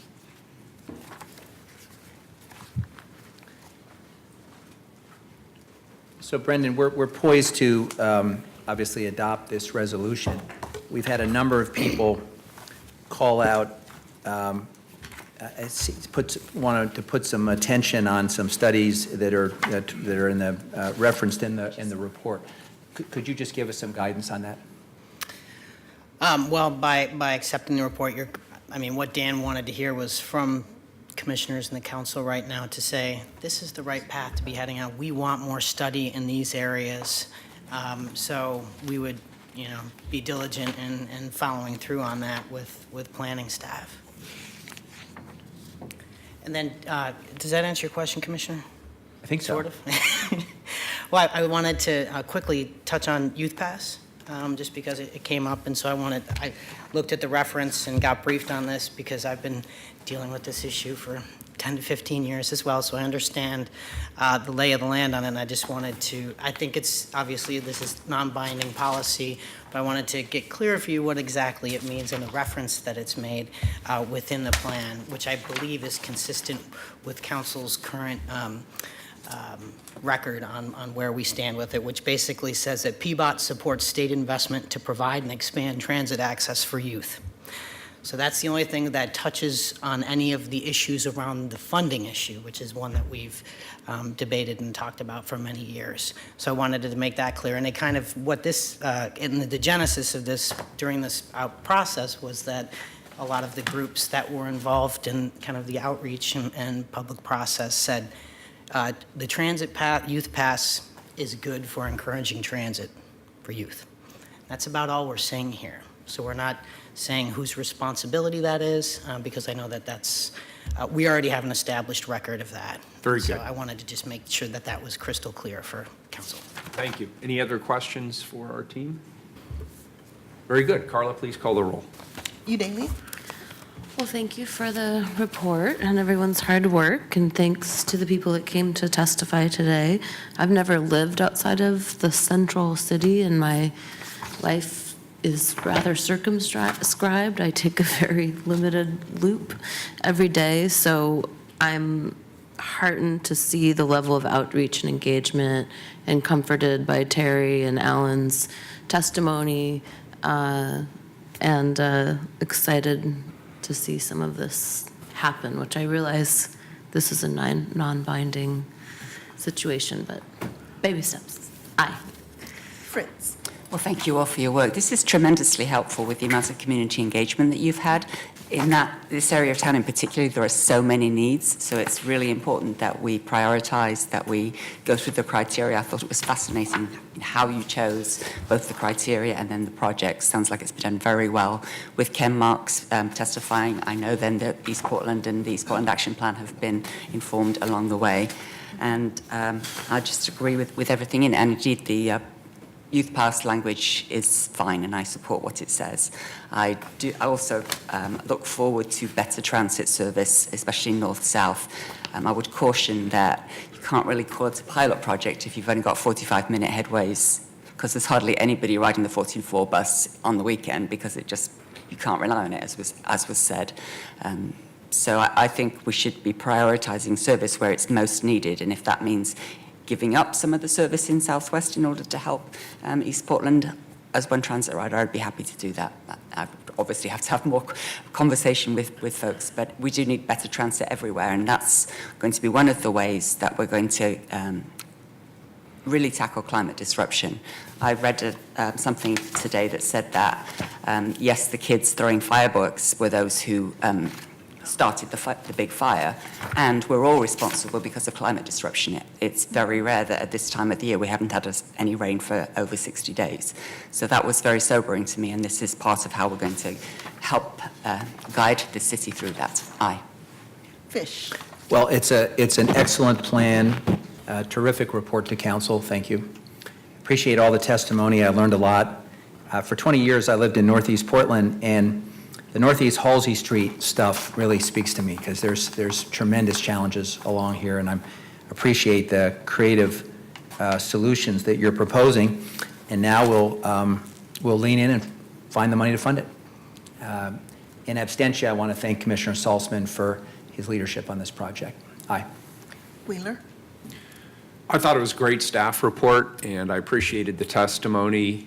I was pleased to see there was something of a consensus, or at least certainly a large majority opinion with regard to the possibilities created by separated bus lanes. Creating more bus service that simply dumps more bus into already fully congested streets really doesn't entice a whole lot of new riders. And so if we're serious about this transformational approach to transit, then we need to be serious about separation as well. And I'm glad that that is on the table as one of the many tools. Like Commissioner Fritz, I can also get my arms around the language here with regard to the bus pass, but I just didn't want people to forget that we'd had a number of very intense conversations about this during our most recent budget process. So I agree, I support it, I vote aye, and the resolution is adopted. Thank you. Thank you. Thank you very much. Thank you. Next item, please.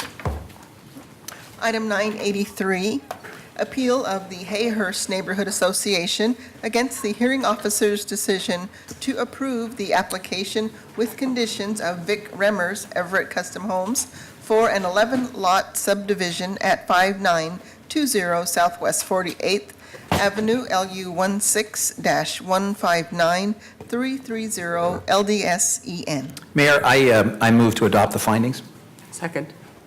I wanted to make sure Commissioner Daly didn't have anything else to add on this. Anything else to add?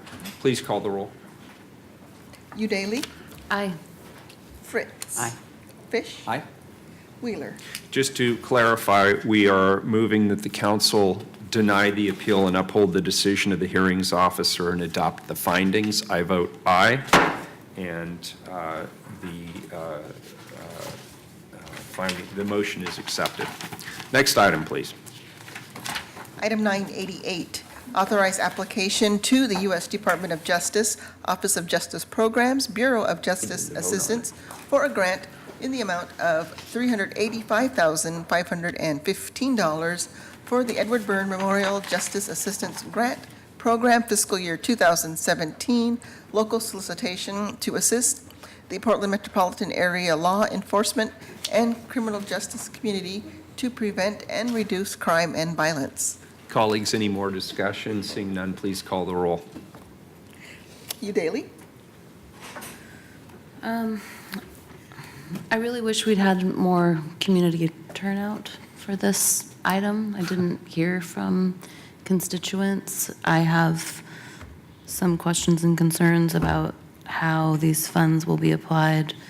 So I'm voting no. Fritz? And this is something that we do which does bring funding for programs often to help women in crisis, and it's also a mechanism to ask the federal government for money, which we believe we should get. Aye. Fish? Aye. Wheeler? Aye. The application is authorized. Next item, please. 989, pay claim of Milan Vance in the sum of $6,000 involving the Portland Police Bureau. So I understand we have one person coming forward to provide testimony on this. Oh my gosh. So we're going to skip item 989 and 990 while Mustafa tracks down our individual. Could you please move to 991? Provide a residency premium of 5% to the base wage of all non-represented command staff in the Portland Police Bureau who reside within Portland city limits. So colleagues, the city has a strong interest in the Portland Police Bureau's commanding officers living within the city they serve. The city currently pays a 5% premium to lieutenants who live within the city of Portland. This ordinance expands the premium to all captains, commanders, assistant chiefs, and the chief of police to encourage our command staff to live in the city in which they serve, which of course is a national best practice, and it is on the list of many people's top items with regard to police reform in terms of building communication and trust between the people of a community and the police officers who serve that community. We also, as everyone knows, have a new police chief coming to Portland from Oakland, California in the first days of October, which makes this, I believe, an ideal time to extend the residency premium to non-represented command staff in the Police Bureau, again, to encourage these high-ranking Police Bureau staff to live within the city they serve.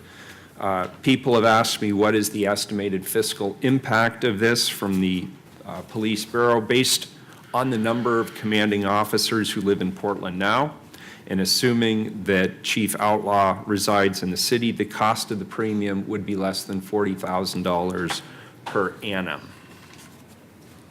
I don't know if anybody has any further thoughts or questions with regard to this item. Is there any We're public on testimony on this item?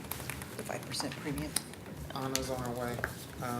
We go back to the previous two. Not right now. I'm in the middle of a item. Is there any public testimony on Nobody this signed item? up for 991. Very good. Please call the roll. Udaly? Well, I'd love to see us explore a residency premium for more public employees. And as the mayor mentioned, this is going to have a fairly minimal fiscal impact. Aye. Fritz.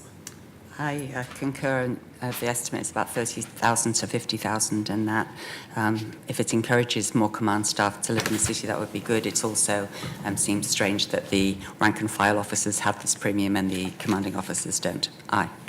Fish. Aye. Wheeler. Aye, the ordinance is adopted.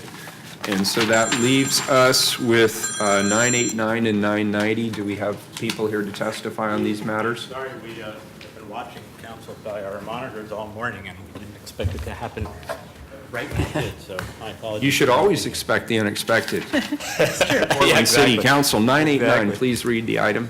989, pay claim of Milan Vance in the sum of $6,000 involving the Portland Police Bureau, and 990, pay claim of Lori Wygant Ray in the sum of $47,250 involving the Portland Police Bureau. Very good, and we will obviously vote on these separately.